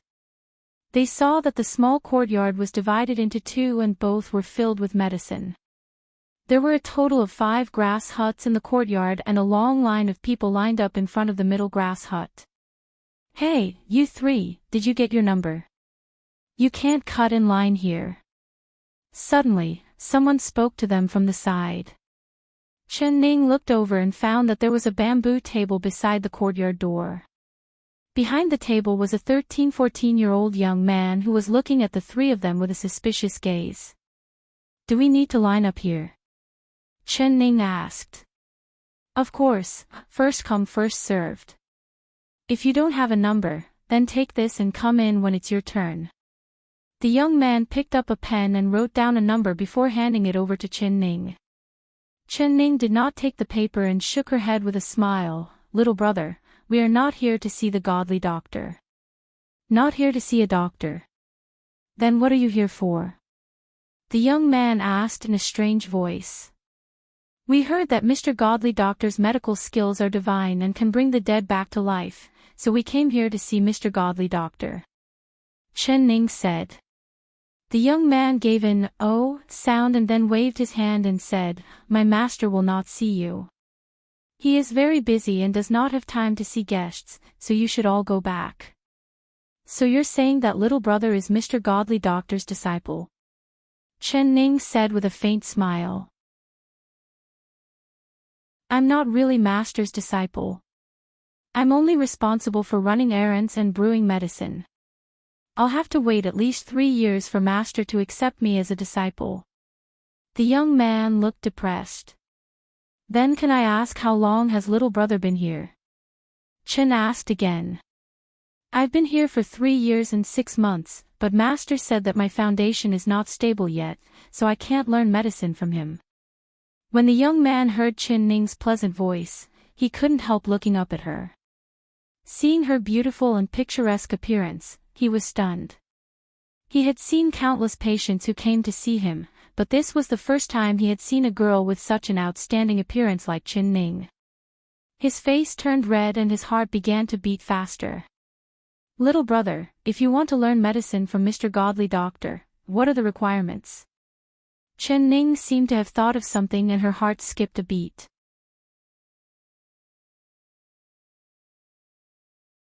Chapter 1059. Although this miracle physician valley wasn't big, it was filled with medicinal herbs. Chen Ning had seen it all along the way. She roughly counted, and there were at least 1,000 types of medicinal herbs. Hearing this, she revealed a faint smile. "Is that so? Knowing the herbs is the first test, then what is the second test?" The young man pointed at the book on the table and said with a sigh, "Master said that I have to memorize every word in this book, but no matter how I memorize it, I can't memorize it." "What is this book? Can I take a look?"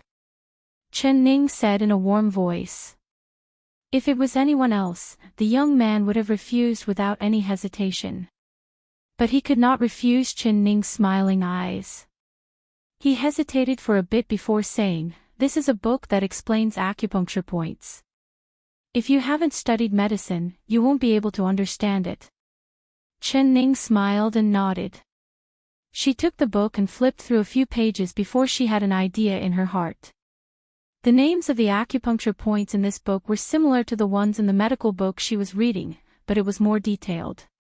Each acupuncture point was clearly marked and could be understood with a single glance. Although she didn't understand medicine, after looking at it a few times, her eyes lit up. "Is this marked by Mr. Godly Doctor's handwriting?" She pointed at the small characters beside the acupuncture point and asked the young man. "That's right. It was written by my master. Master said that I have to memorize every word." The young man said with a bitter expression. Xiao Ru and Zhui Feng were filled with confusion. Weren't they here to invite the Godly Doctor? Why was their master trying to get close to a young man who wasn't even the Godly Doctor's disciple? "If I can memorize all the herbs in this valley and memorize this book, can I become the disciple of the Godly Doctor?" Chen Ning returned the book to the young man and revealed a look of interest in her eyes. The young man nodded and suspiciously looked at Chen Ning. "That's what my master said." "Miss, do you want to become my master's disciple?" Chen Ning gave a noncommittal smile. "Little brother, we just want to see the Godly Doctor's medical skills. We'll just stand on the side and watch, we won't make a sound and disturb him. What do you think?" After she chatted with the young man for a bit, the young man suddenly felt a sense of familiarity with her.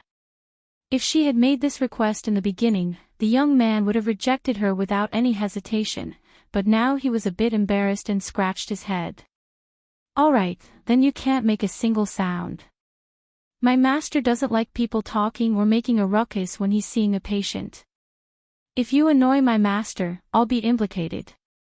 "Many thanks, little brother. We definitely won't disturb the Godly Doctor."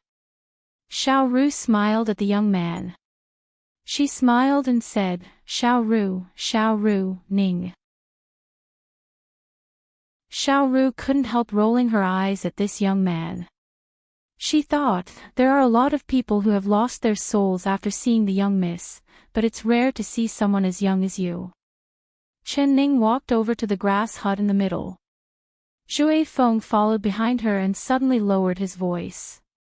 He said in a voice that only she could hear, "This subordinate can take the Godly Doctor away.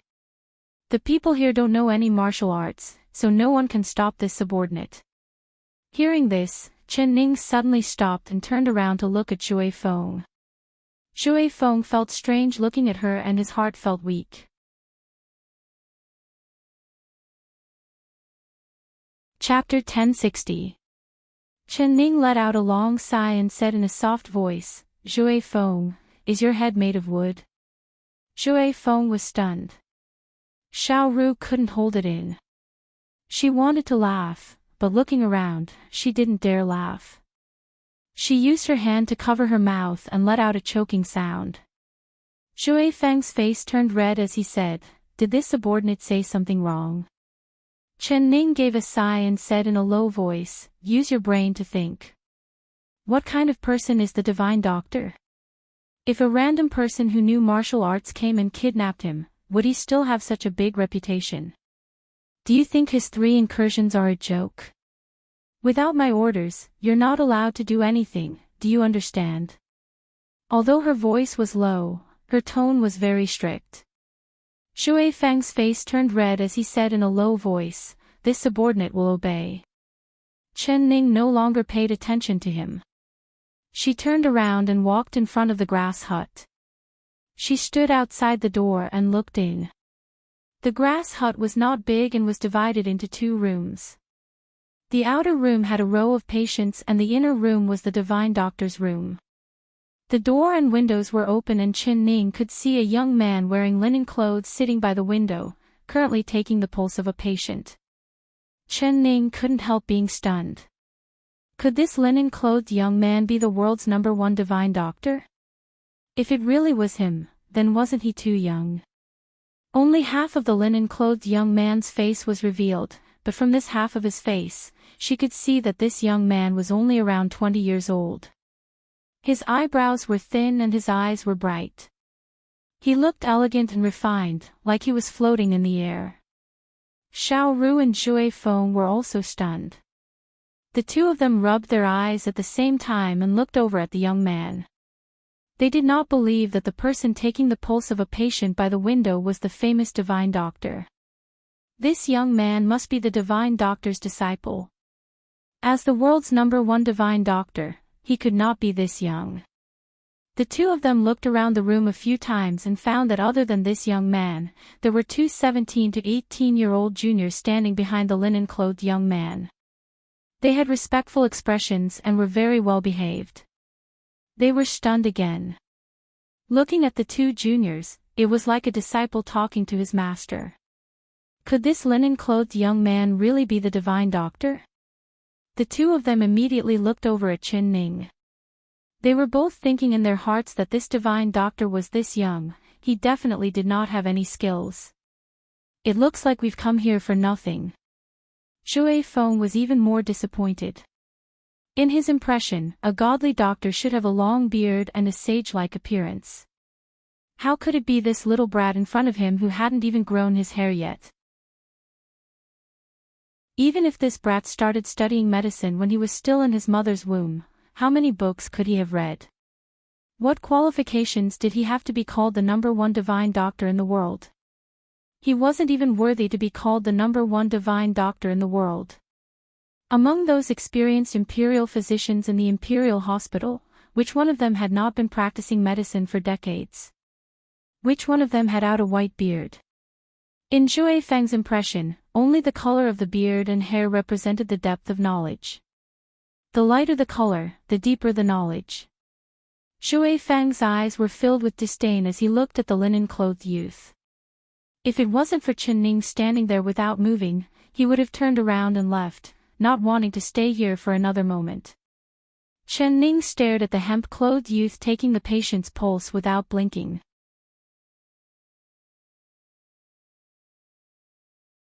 Chapter 1061. The linen-clothed youth took his pulse and then took back his hand. He picked up a pen and wrote a prescription on a piece of paper before handing it to a junior behind him. Boil the medicine according to this prescription. Boil 5 bowls of water into 1 bowl and immediately give it to the patient. His voice was low, but it was very pleasant to listen to. Yes, master. That junior obediently took the prescription and quickly walked out of the room. He did not even look at the people lined up outside as he directly went to the grass hut to boil the medicine. That junior was only 1 or 2 years younger than the linen-clothed youth, but he called the linen-clothed youth master. This meant that this linen-clothed youth was the godly doctor they were looking for. Xiao Ru's mouth opened wide, almost unable to close. This godly doctor. Wasn't he too young? Shui Feng's heart sank even more. He had a trace of hope that this linen-clothed youth was the godly doctor's disciple, but it seemed like he was the godly doctor himself. Humph, what #1 godly doctor in the world, he's probably the #1 swindler in the world. He hatefully said in his heart. Godly doctor, can this illness of mine really be cured? The linen-clothed youth was facing a 40-year-old middle-aged man. His face was filled with worry, he was as thin as a match, and his face was yellow without any blood. Although he was only 40 years old, his face was filled with wrinkles, making him look very old. Do you think that if I take this medicine, this stomach ache that has been tormenting me for over 10 years will be cured? His face was filled with a look of disbelief. As the saying goes, a stomach ache was not an illness, but the pain was fatal. Ever since he was in his 20s, he had been suffering from stomach pain. At the beginning, it was not too serious, but he was young, so he could endure it for a bit. Who would have thought that as the years passed, his stomach ache would become more and more serious?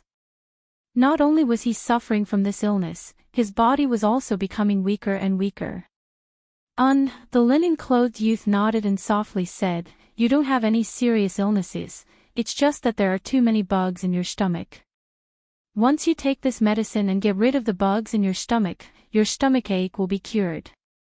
The middle-aged man was shocked as he said in a trembling voice, "Godly doctor, you're saying that there are bugs in my stomach? Am I going to die?" He was so scared that his face turned ashen. He was thinking that if there were bugs in his stomach, how could he still live? The youth said, "You won't die. These bugs won't kill you, but they will slowly wear down your body and absorb your nutrients. You can eat 5 steamed buns in one meal, but you're as thin as a match.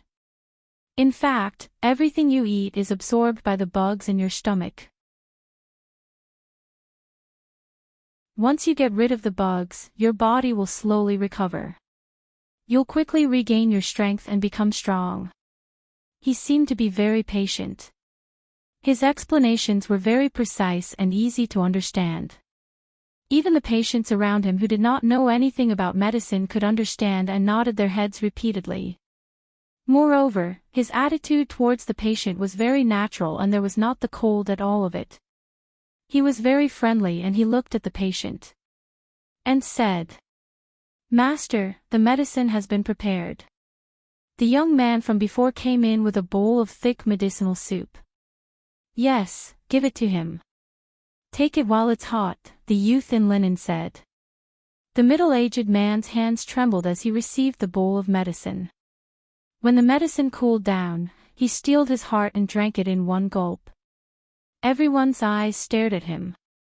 Their hearts were filled with surprise and curiosity.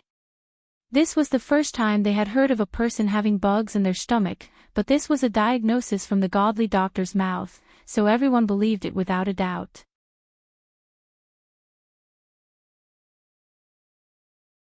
Chapter 1062. Shui Feng's lips curled into a cold smile as he looked at the linen-clothed youth. His eyes were filled with disdain. He gave a cold snort from his stomach, not believing a single word that the linen-clothed youth said. Bullshit godly doctor. He only knew how to deceive these pure and kind people. Listen to what lies he made up. He actually said that there were bugs in people's stomachs. This was simply nonsense. If people really had bugs in their stomachs, would they still be alive right now?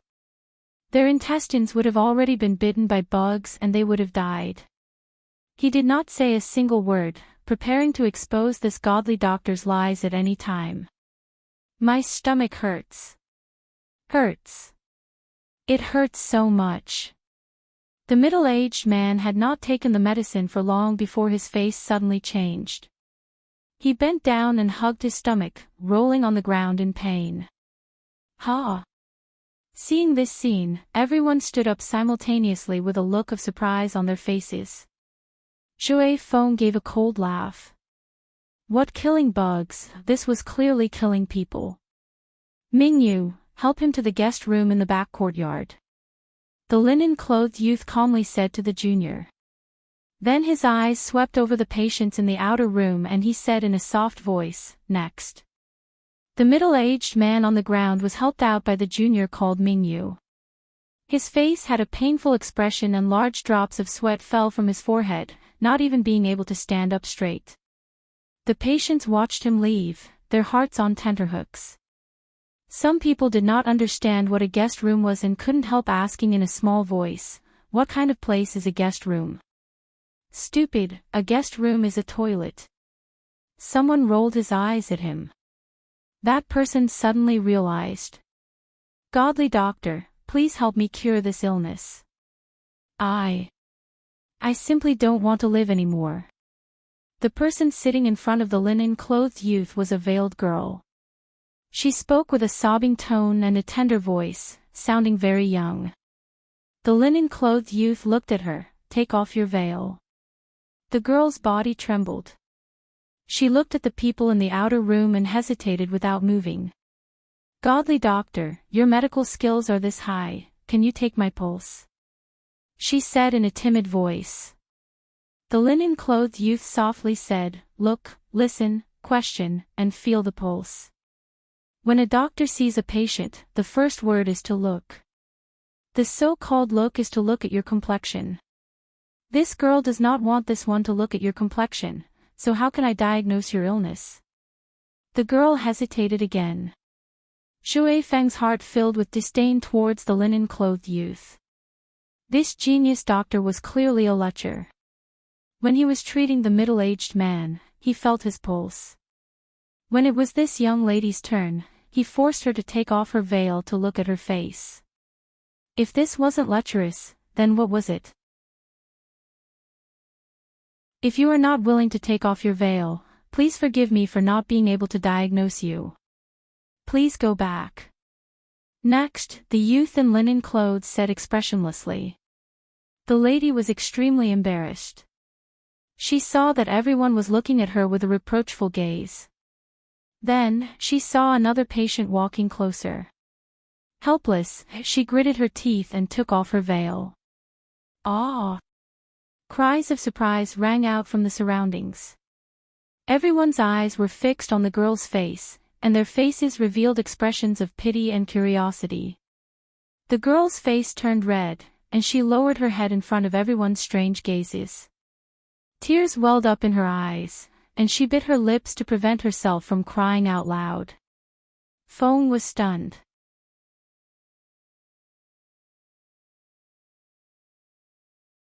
Chapter 1063. Almost everyone had a look of disgust on their faces. Some of them even used their sleeves to cover their noses, as if the girl's sore on her chin was emitting a foul smell. The girl closed her eyes and the tears she had been holding back finally came out. Chen Ning found that the linen-clothed youth did not have a strange expression on his face at all. His eyes were clear, and not only did he not show any disgust towards the girl, he even moved closer and carefully looked at the sore on her chin. He even used his hand to gently press down on the sore. "Does it hurt?" he asked. The girl shook her head and looked at the godly doctor with wide eyes in disbelief. He didn't dislike her sore. The linen-clothed youth nodded. He washed his hands in the basin on the side and then sat down. "Godly doctor, my illness. Can it be cured?" The girl looked at him with a gaze filled with hope. "This is not an illness, you don't need to be cured," the linen-clothed youth gently said.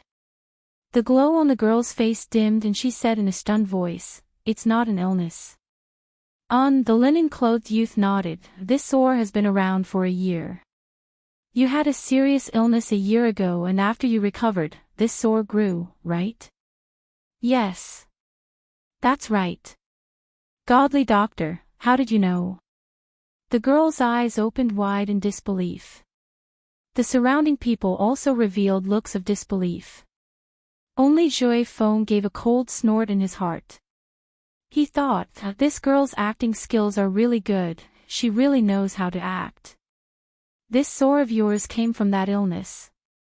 After you recovered, you were afraid that it would come back, so you would take medicine from time to time, right? This sore of yours is not an illness, it is because you took too much medicine.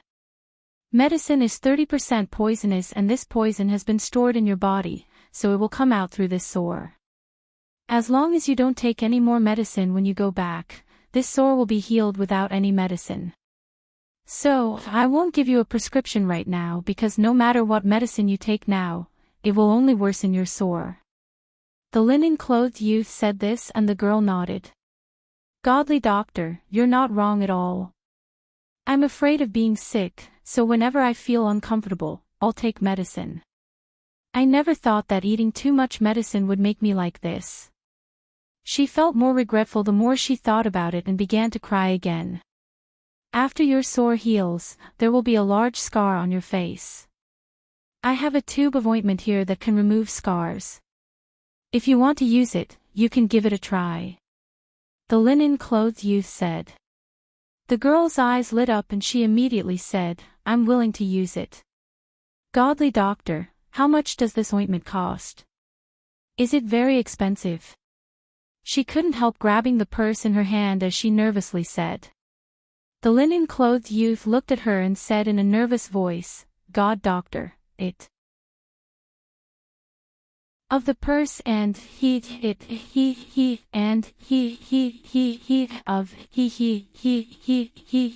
of her, he of the purse." She took out of the coins and of the purse. As she could on it, a young man behind the hemp-clothed youth took the money, opened the cabinet and took out a tube of ointment, and handed it to the girl. The girl clasped the ointment tightly and walked out with 1,000 thanks. The surrounding people all looked at the girl's back with envy. They all knew that the godly doctor's treatment fee varied from person to person. His eyes seemed to be able to see through people's hearts. With just a glance, he would know how much money you had.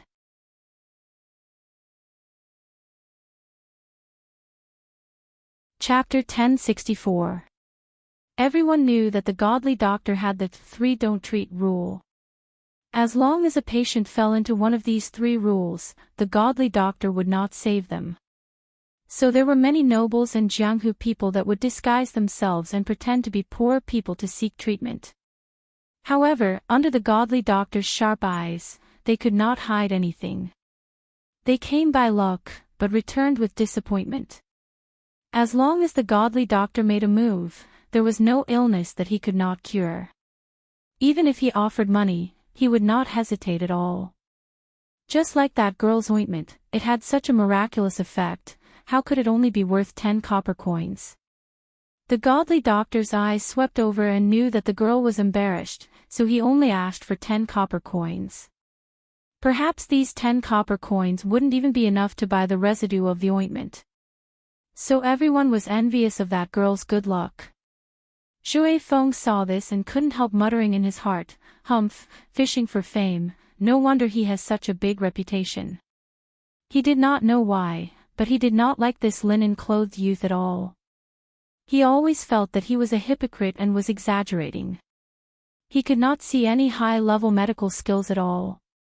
He moved his lips several times, wanting to persuade Qin Ning to leave, but he saw that Qin Ning was staring at the hemp-clothed youth without blinking. From taking his pulse to observing his expression, she was carefully watching his every move. She had a very interested expression on her face which made him swallow back the words he was about to say. Qin Ning's heart trembled. He said in his heart, "The Empress is still young and is a young lady from a wealthy family. She has not seen much of the world and has never seen the face of a Jianghu swindler. She was just casually bluffed by this godly doctor and believed it. Humph, I will find a chance to expose this godly doctor's lies and ruin his reputation." Godly doctor. You really are the godly doctor. Suddenly, a joyful shout came from outside the hut. Everyone turned to look. They saw the middle-aged man with the stomach ache running over with a face of wild joy. He charged into the hut and bowed down to the linen-clothed youth. "Godly doctor, your medical skills are really brilliant. You said that there were worms in my stomach, and there really were worms, and a lot of worms. It was really too scary. When I went back to take a look, I was so scared that my legs went soft and I almost fell into the latrine pit," that person said in an overjoyed voice. When everyone heard this, they were all shocked. They looked over at his face and saw that his face was yellow and lishless. Although he was now skinny, his face was rosy and full of life. There was not a trace of sickness on him at all. "Old brother, when you went to the toilet, did you really poop bugs?" "Old brother, just now, you went to the toilet, did you really poop bugs?" The middle-aged man nodded his head again and again, his face revealing an aghast expression. A lot. If it wasn't for the godly doctor's medicine, I wouldn't dare to believe that there would be so many bugs in my stomach. It's all because of these damned bugs causing trouble in my stomach, causing me to have abdominal pain from time to time. Now my stomach doesn't hurt, not even a little bit. Godly doctor, your great kindness, this lowly one will never forget. He knelt on the ground and kowtowed a few times to the linen-clothed youth. Everyone let out a buzzing sound of disbelief.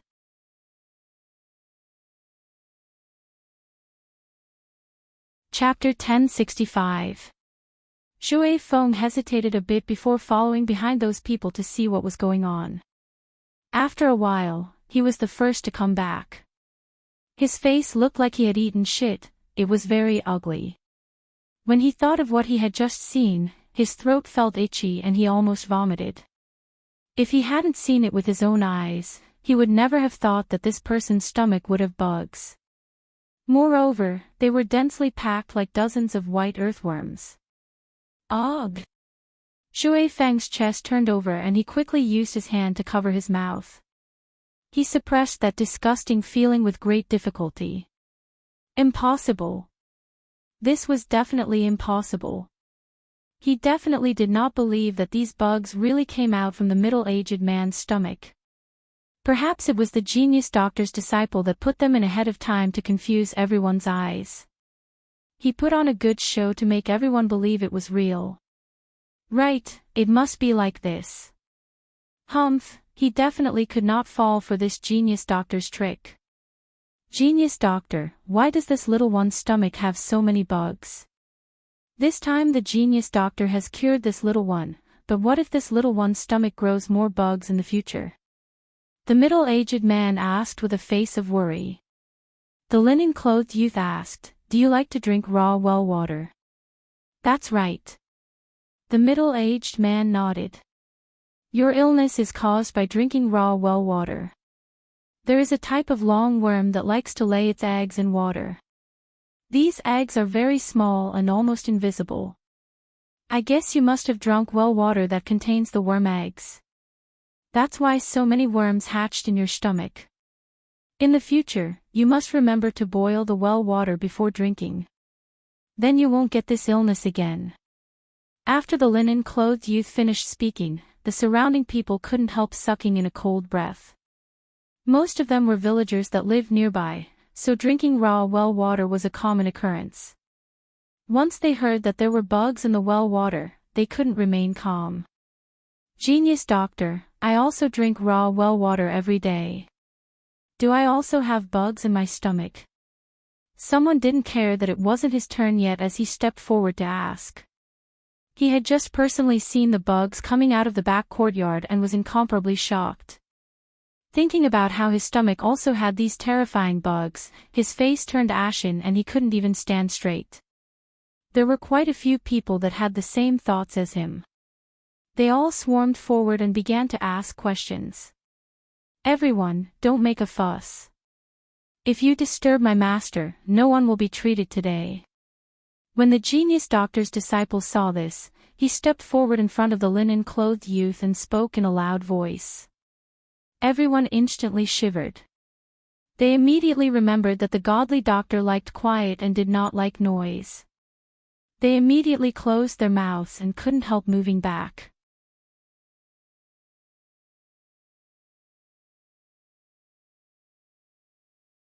Chapter 1066. The linen-clothed youth gave an sound. Mingyu took out a small porcelain bottle and opened it. She poured out a red pill and placed it in front of the linen-clothed youth. The linen-clothed youth took it and swallowed it without even looking at it. Then he closed his eyes and waved his hand. Mingyu carefully stood to the side. Everyone stared at the linen-clothed youth without blinking. They were thinking, no wonder the godly doctor didn't like people making noise, it was because the godly doctor himself was sick. But wasn't he the #1 godly doctor in the world? They had never heard of a disease that the godly doctor couldn't cure. Could it be he couldn't cure his own disease? Chen Ning had a thoughtful look on her face. She noticed that the red pill the linen-clothed youth had taken had traces of cinnabar on it. Cinnabar had a small amount of fire poison in it, and normal people would be poisoned if they took it. They would bleed from their orifices and die, but this linen-clothed youth dared to take the cinnabar pill. Could it be that he had a cold poison in his body and he wanted to use poison to fight poison? The linen-clothed youth sat there with his eyes closed. After a while, his face relaxed a little. He looked up and looked over the crowd in front of him. Everyone, there's no need to be afraid. These eggs are only an isolated case, not all wells have eggs. However, when everyone drinks water in the future, try to drink boiled well water.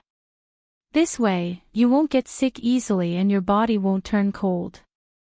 Especially for those with women and their families, you have to be careful. The linen-clothed youth slowly said. His voice was even lower than before. When everyone heard this, they all relaxed. Chen Ning found that this linen-clothed youth's voice was low. It was not because he had a low voice, but rather because he was weak. She also noticed that from beginning to end, the linen-clothed youth had been sitting in the chair and had not stood up at all. Could it be that not only was his body sick, even his legs couldn't be used? On the way here, she had heard many legends about the godly doctor, but she had never heard that he was a cripple.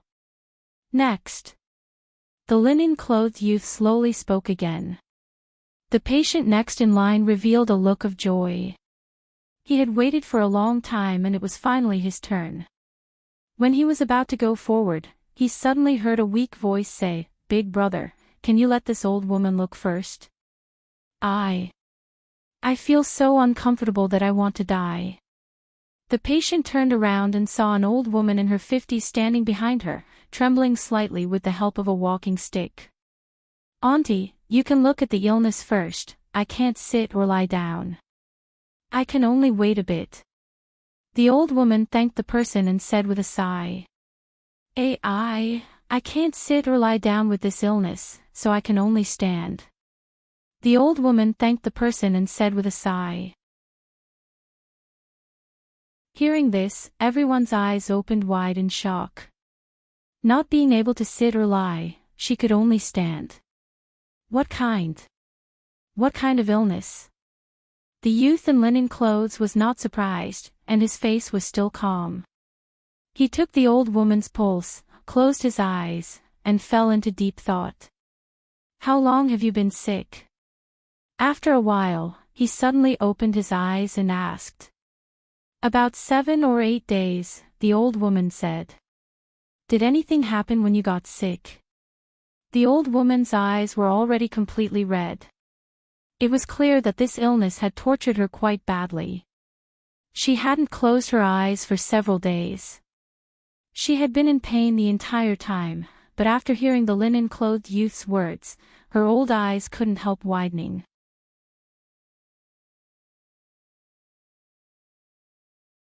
Chapter 1067. Don't worry, tell me slowly. What happened that day? The youth asked patiently.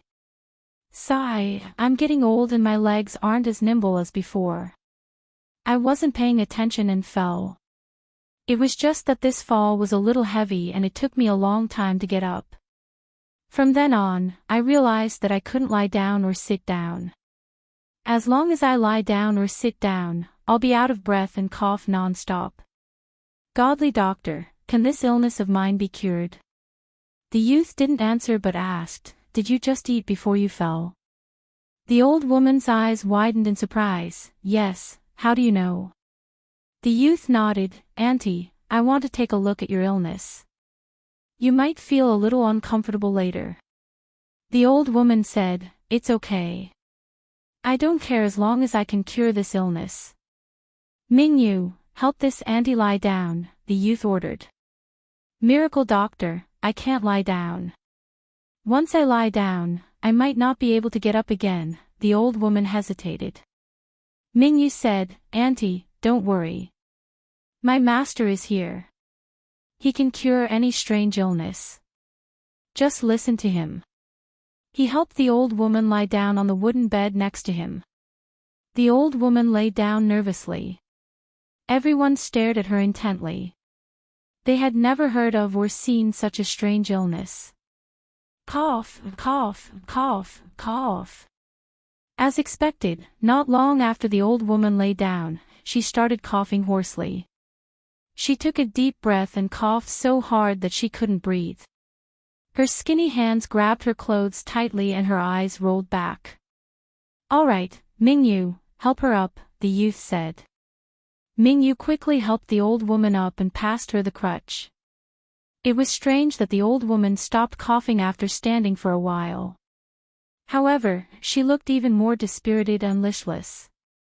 Everyone saw the situation and felt that it was unbelievable. This was a strange disease that he had never seen or heard of before. Mingyu, take 10 aged dates and add a bowl of aged vinegar. Fry them until they are hot and feed them to Auntie. The youth in linen clothes quickly wrote a prescription and passed it to Mingyu. Mingyu respectfully received it and quickly went to brew the medicine. After a while, the medicine was ready and Mingyu brought it in. The old woman hesitated. Miracle doctor, can I really be cured after drinking this medicine? She couldn't believe it. Because this bowl of soup was really not medicine.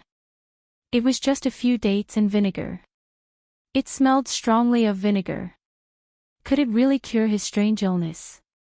The youth in linen clothes didn't say much and just nodded his head lightly. The old woman made up her mind and drank the whole bowl of vinegar soup. Ching Feng, pat her back. The old woman suddenly raised her voice.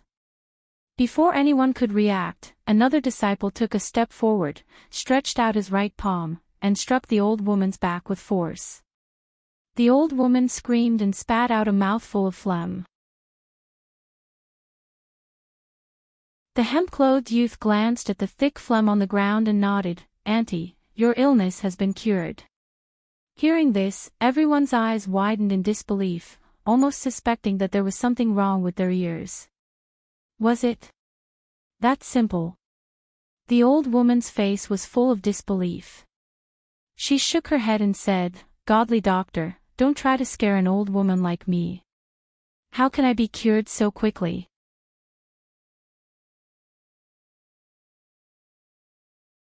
Chapter 1068. The old woman lied back down on the wooden bed in disbelief. She looked at the godly doctor in a surprised manner. She was filled with fear and did not dare close her eyes. Who would have thought that after a while, the cough she imagined did not come? After a while, she actually closed her eyes and began to snore loudly.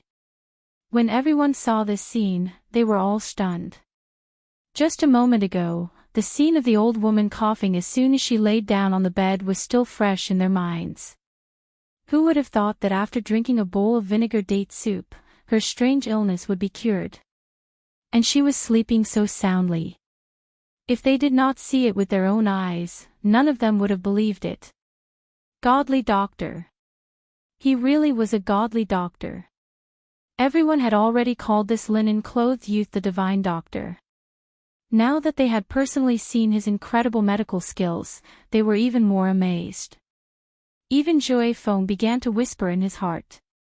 Could it be that this godly doctor's reputation was not undeserved and he really had some skills? Chen Ning saw that this linen-clothed youth had taken care of 3 difficult cases in a short period of time and she couldn't help secretly nodding.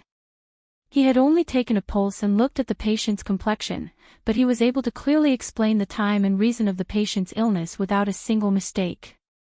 It could even be said that the medicine had cured the illness. With this kind of magical medical skills, he was truly worthy of the title of the world's #1 godly doctor.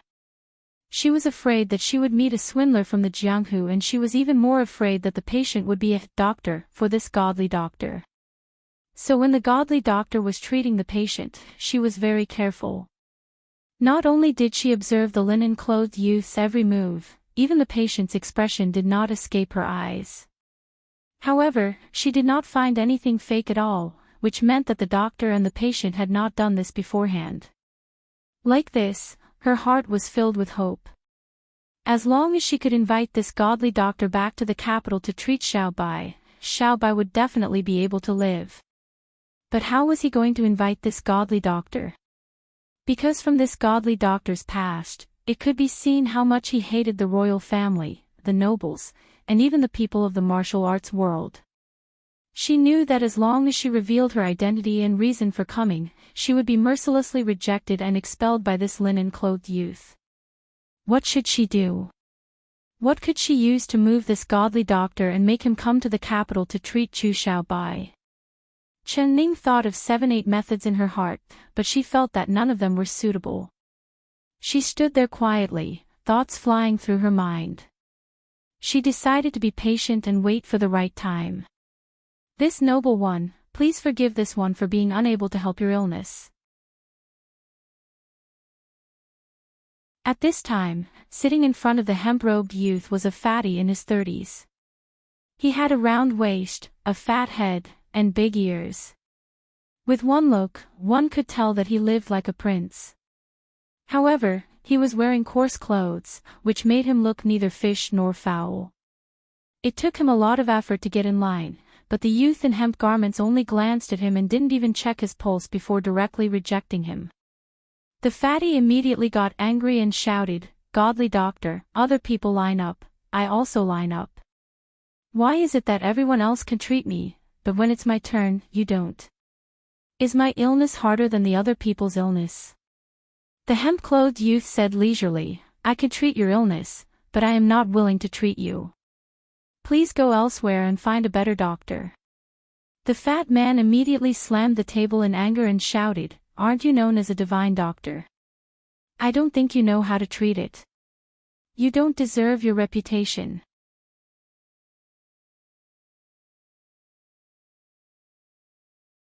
Chapter 1069. The hemp-clothed youth had seen this kind of people many times, so he was not angry.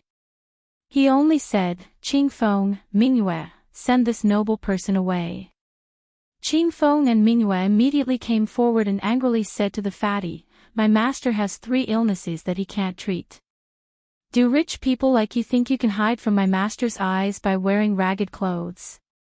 You're looking down on people too much. Quickly leave, quickly leave. If my master says he won't treat him, then he won't treat him." The two of them threw the fatty out. The fatty was like a shrew as he sat on the ground and loudly shouted, "The godly doctor doesn't treat him and even hits him. Is there still any law in this day and age? Someone come, save me. The godly doctor and his disciple are hitting people." When everyone saw this, they were filled with anger. They all accused the fatty of being shameless and told him to quickly leave. "Noble person," the godly doctor said, "that high officials won't treat him. Do you think his words are nonsense? Quickly leave. This is truly shameful. I don't know which door didn't close properly for this bug to come out. He thinks the old godly doctor is blind, but does he think we're all blind? Let's throw this bug out together. All right, throw him out." Several robust youths walked out from the crowd and rolled up their sleeves as they walked in front of the fatty. Without saying a word, they lifted the fatty up by his arms and legs. "Hey, what are you doing? Put me down. Put me down. Do you know who this old master is? I'm telling you, as long as you dare harm a single hair on my head, father will have my father turn you into mincemeat. Io, put me down." "Ah!" The fatty couldn't struggle and could only loudly curse. The several young men turned a deaf ear to him and let him curse as they carried him out the door. Everyone could only hear the fatty's unceasing stream of curses, and then they only heard a muffled plop sound, and then the fatty's curses suddenly stopped. When the youths returned, everyone asked them where they had thrown Fatty to. A youth pointed at the backyard without a care in the world, the latrine pit. Everyone couldn't help laughing. Seeing this, Shui Feng's heart couldn't help sinking a bit. This godly doctor was just like the legends. If the officials said he wouldn't treat them, he wouldn't treat them, not bending the rules at all. After Fatty's farce, some of the rich and powerful people in the queue also wore the clothes of ordinary people like Fatty. They wanted to pass themselves off as real people, so many of them quietly slipped away. There were also some who wanted to get lucky and continued to stay in the queue. Following that, Chen Ning personally saw the hemp-clothed youth treat several patients with difficult illnesses. These strange illnesses were something she had never seen before. But in the eyes of the hemp-clothed youth, it was as simple as eating cabbages. No matter how complicated the illness was, as long as he took the pulse, everything would be clear. One dose of medicine would be able to see the effect immediately. Shui Feng was not convinced of him at first, but after seeing this, his heart received a strong impact. If this wasn't a genius doctor, then what would be? This kind of high-level medical skills, this was the first time he had seen it. Compared to Dr. Zhang's skills, he wasn't even worthy of carrying his shoes.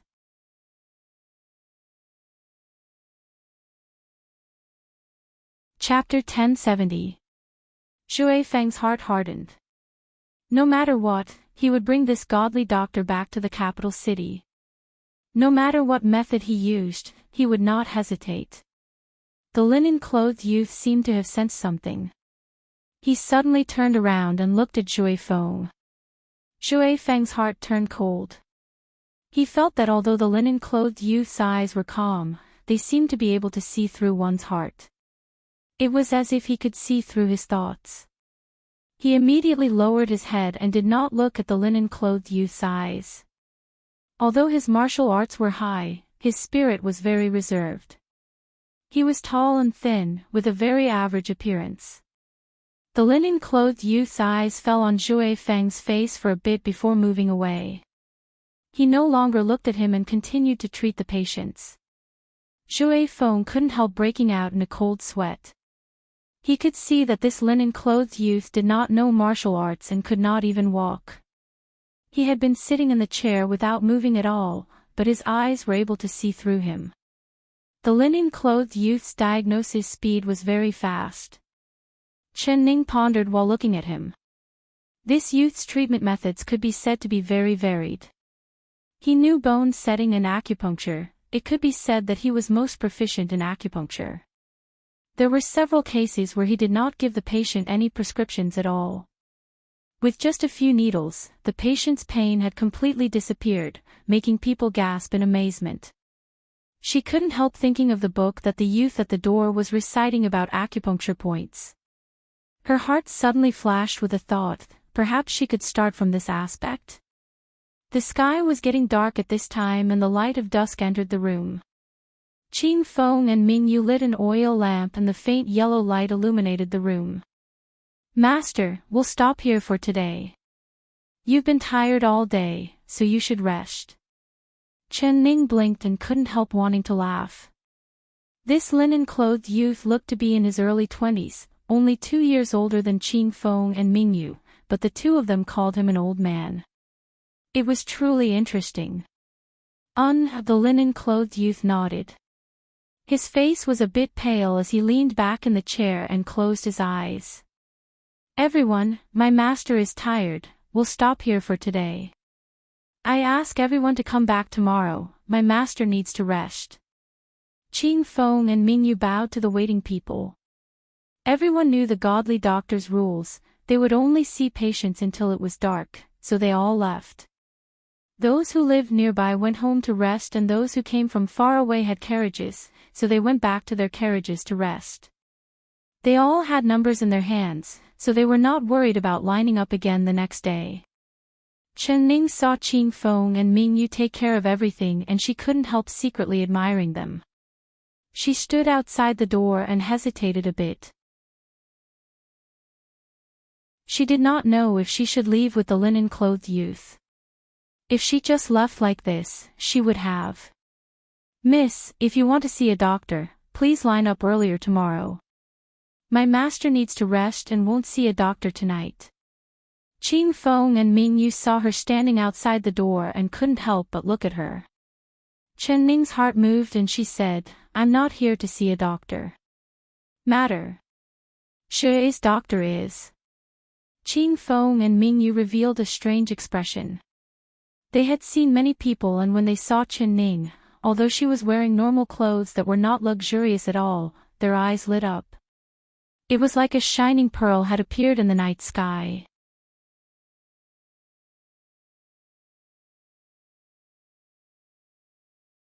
Chapter 1071. Qing Feng and Ming Yu both shook their heads and said, "My master doesn't see outsiders. If Miss wants to see a doctor, you can wait in line, but you have to ask my master. My master won't teach you." Their hearts suddenly came to a realization. They thought that this girl also wanted to become their master's disciple. How could it be that easy? To be able to become the disciple of the godly doctor, they had to put in a lot of effort to finally become the disciple of the godly doctor. For example, the disciple at the door had already been in the godly Doctor Valley for 3 years and 6 months, but he still hadn't formally become a disciple. This girl, if she wanted to become a disciple, she had to go through them first. Chen Ning raised her eyebrows. "Do you two think that I'm here to become a disciple?" "I don't want to become a disciple. I just have a few medical questions that I don't understand, so I want to ask the godly doctor for advice." Qing Feng and Ming Yu still shook their heads. They blocked the door, not letting her take a single step in. "Miss, please go back. Master won't see you and won't answer your questions." Over the years, they had seen too many people like Chen Ning who wanted to find an excuse to get close to the godly doctor. So no matter what Chen Ning said, the two of them just shook their heads. Xiao Ru couldn't help feeling annoyed. She placed her hands on her hips and glared at the two of them. As soon as she opened her mouth, Chen Ning glared at her, not allowing her to speak. She could only swallow the words that were about to come out of her mouth and angrily stared at Qing Feng and Ming Yu. "All right, since the godly doctor doesn't want to see outsiders, I'll come back tomorrow," Chen Ning said with a faint smile. "Even if Miss comes back 10 times, my master still won't see you. If Miss is not sick, then please leave the godly Doctor Valley," Qing Feng and Ming Yu said in unison. "You're blocking me from asking the godly doctor. Aren't you afraid that the godly doctor will regret it?" Chen Ning's eyes flashed and she suddenly raised her voice. She knew that the hemp-clothed youth could clearly hear her conversation with Qing Feng and Ming Yu, but he didn't say a word. It was clear that he didn't want to talk to her. This was not good. Then wouldn't she have wasted her trip? No matter what, she had to attract the godly doctor's attention first. Otherwise, everything she said would be a waste. Regret? My master has never regretted anything. Ming Yu and Qing Feng both laughed as if Chen Ning had asked a funny question. "All right, since it's like this, I'll be leaving." Chen Ning was not angry. She turned around and slowly walked out. Qing Feng and Ming Yu let out a sigh of relief.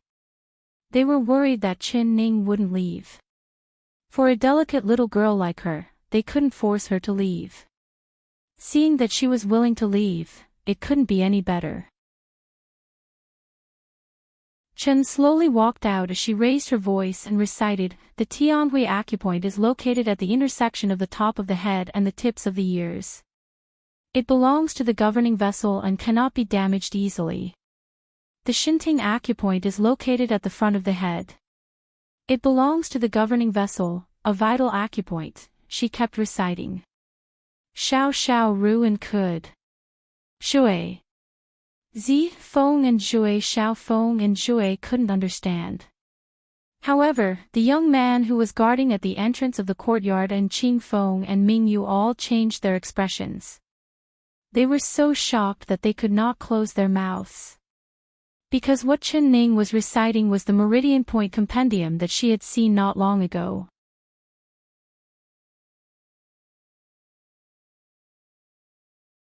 Chapter 1072.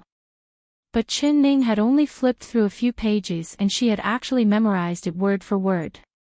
The young man's eyes almost popped out. You. He pointed at Chen Ning and was stunned speechless. Qing Feng and Ming Yu immediately stopped Chen Ning. The two of them had a serious expression on their faces. Where did you get that book from? This is our master's secret book, you thief. You're not allowed to leave. Thief.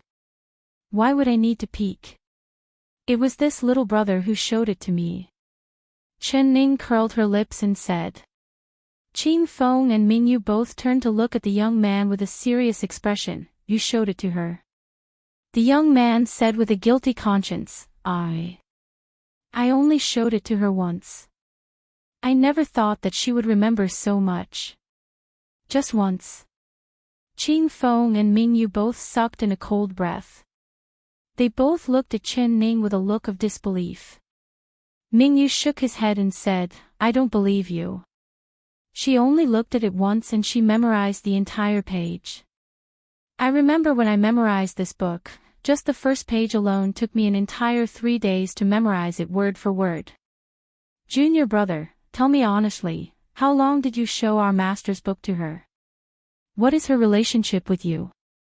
His voice was extremely stern as he stared at the young man with bright eyes. The young man's face turned red as he shook his hands. Senior brother Ming Yu, you've misunderstood. I don't know her and this is her first time coming to our Miracle Doctor Valley. I don't know how she memorized our master's book.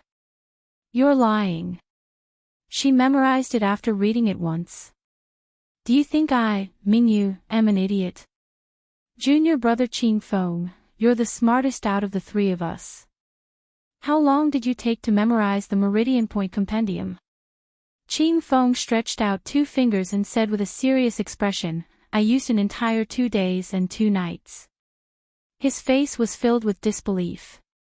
The young man's forehead was covered in sweat. He felt that he wouldn't be able to explain it even if he had 100 mouths. He looked over and saw Chen Ning looking at him with a smile. It was like he was grabbing onto a life-saving straw. Young lady, tell them, did you only take a glance at it? I really only let you take a look. Chen Ning nodded with a smile. That's right, I just took a look and remembered it. How hard is this? Just this simple content. Does it require you to remember it for 2 days and 2 nights? She looked at Qing Feng with a slight look of disdain. Qing Feng's face turned slightly red as he raised his chest and loudly said, Qing Feng, this is impossible. Qing Feng said, Ning Ning, Qing Feng, Qing Feng, Qing Feng, Qing Feng, Qing Feng. Xiaoru and Shui Feng's chests were filled with pride. The two of them looked at Qing Feng with disdain and thought, Humph, you're so short-sighted and haven't seen the world.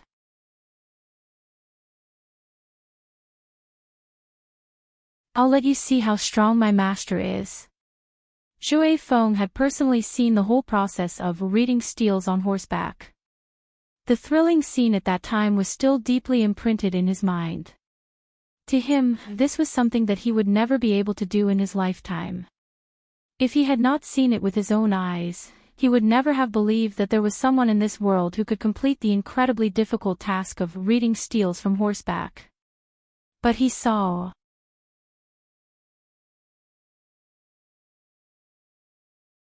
Chapter 1073. Qing Feng didn't even think before saying, Of course I don't believe it. There is no such smart person in this world. I don't believe it. Ming Yu, do you believe it? Ming Yu also shook his head and said, I don't believe it. The young man opened his mouth, but he didn't say anything. He had seen it with his own eyes. Chen Ning had indeed only flipped through the medical book, but she had indeed memorized it word for word. Since it's like this, seeing is believing. If you don't believe me, you can take out another book and I'll recite it to you. Chen-Ning rolled her eyes and said with a smile. All right, I'll go get it now. Mingyu turned around and ran into the herb garden. After a while, he came back with a thick medical book. This is for you. If you can really memorize it word for word after reading it once, we'll let you in to see my master. Mingyu said as he handed the medical book to Chen-Ning. Really? Chen-Ning's eyes flashed. Of course. Mingyu nodded seriously. All right. Chen-Ning's eyes fell onto the thick medical book in her hand. She saw that there were 5 words written on the cover: acupuncture roasted first and second scriptures. Although it was in small seal, she could recognize it at a glance. These 5 words were written by the same person as the meridian acupuncture scripture she had seen before. In other words, this book was also written by the linen-clothed youth. She couldn't help revealing a faint smile. The reason why she said those words was because she wanted to read the linen-clothed youth's medical book again. Qing Feng and Mingyu really fell for her trap and took out another book. Slowly turning to the first page, she saw that the text was not in small seal, but rather written in regular script. The words were written with great force. She never thought that the linen-clothed youth would write such good words. Chen-Ning held her breath and focused her attention on watching. The scripture of scorching needles could be said to be broad and profound, profound and profound. It was very rich in content. The introduction at the beginning was about basic pathology, while the latter part was about very useful clinical treatments, including causes of disease, pathogenesis, symptoms, diagnosis, acupoint selection, treatment methods, and prognosis. It was written in great detail and could be said to be a great achievement in medical skills. Although Chen-Ning did not understand medicine, she knew that this acupuncture scripture was very good. She also knew that if this medical book was spread to the world, it would cause a big sensation. She was shocked. She never thought that Mingyu would give her such a precious medical book. But after thinking about it, she understood. If it wasn't for the linen-clothed youth's suggestion, how could Mingyu be so bold? The linen-clothed youth must have deliberately tested her. Although Chen-Ning did not raise her head, she could feel a pair of sharp eyes staring at her from behind the bamboo curtain. She calmly turned the pages one by one. This acupuncture scripture was written by the youth in linen. She knew that as an outsider, she couldn't read too much, so she only flipped to the 5th page, closed the medical book and returned it to Mingyu. Then she closed her eyes and silently recalled the content she had just read in her mind. Mingyu took over the medical book and saw that she was motionless with her eyes closed. She thought that she was already dizzy from reading and could not remember anything, and sneered in her heart, "You're tuning in to the LoveLore Library YouTube channel. We're so grateful for your support and don't forget to subscribe to join us on this incredible journey through captivating stories. Your generosity through donations truly makes a world of difference, as it's the primary source of revenue that allows me to expand and enhance this channel for you. Thank you from the bottom of my heart for being a part of this adventure."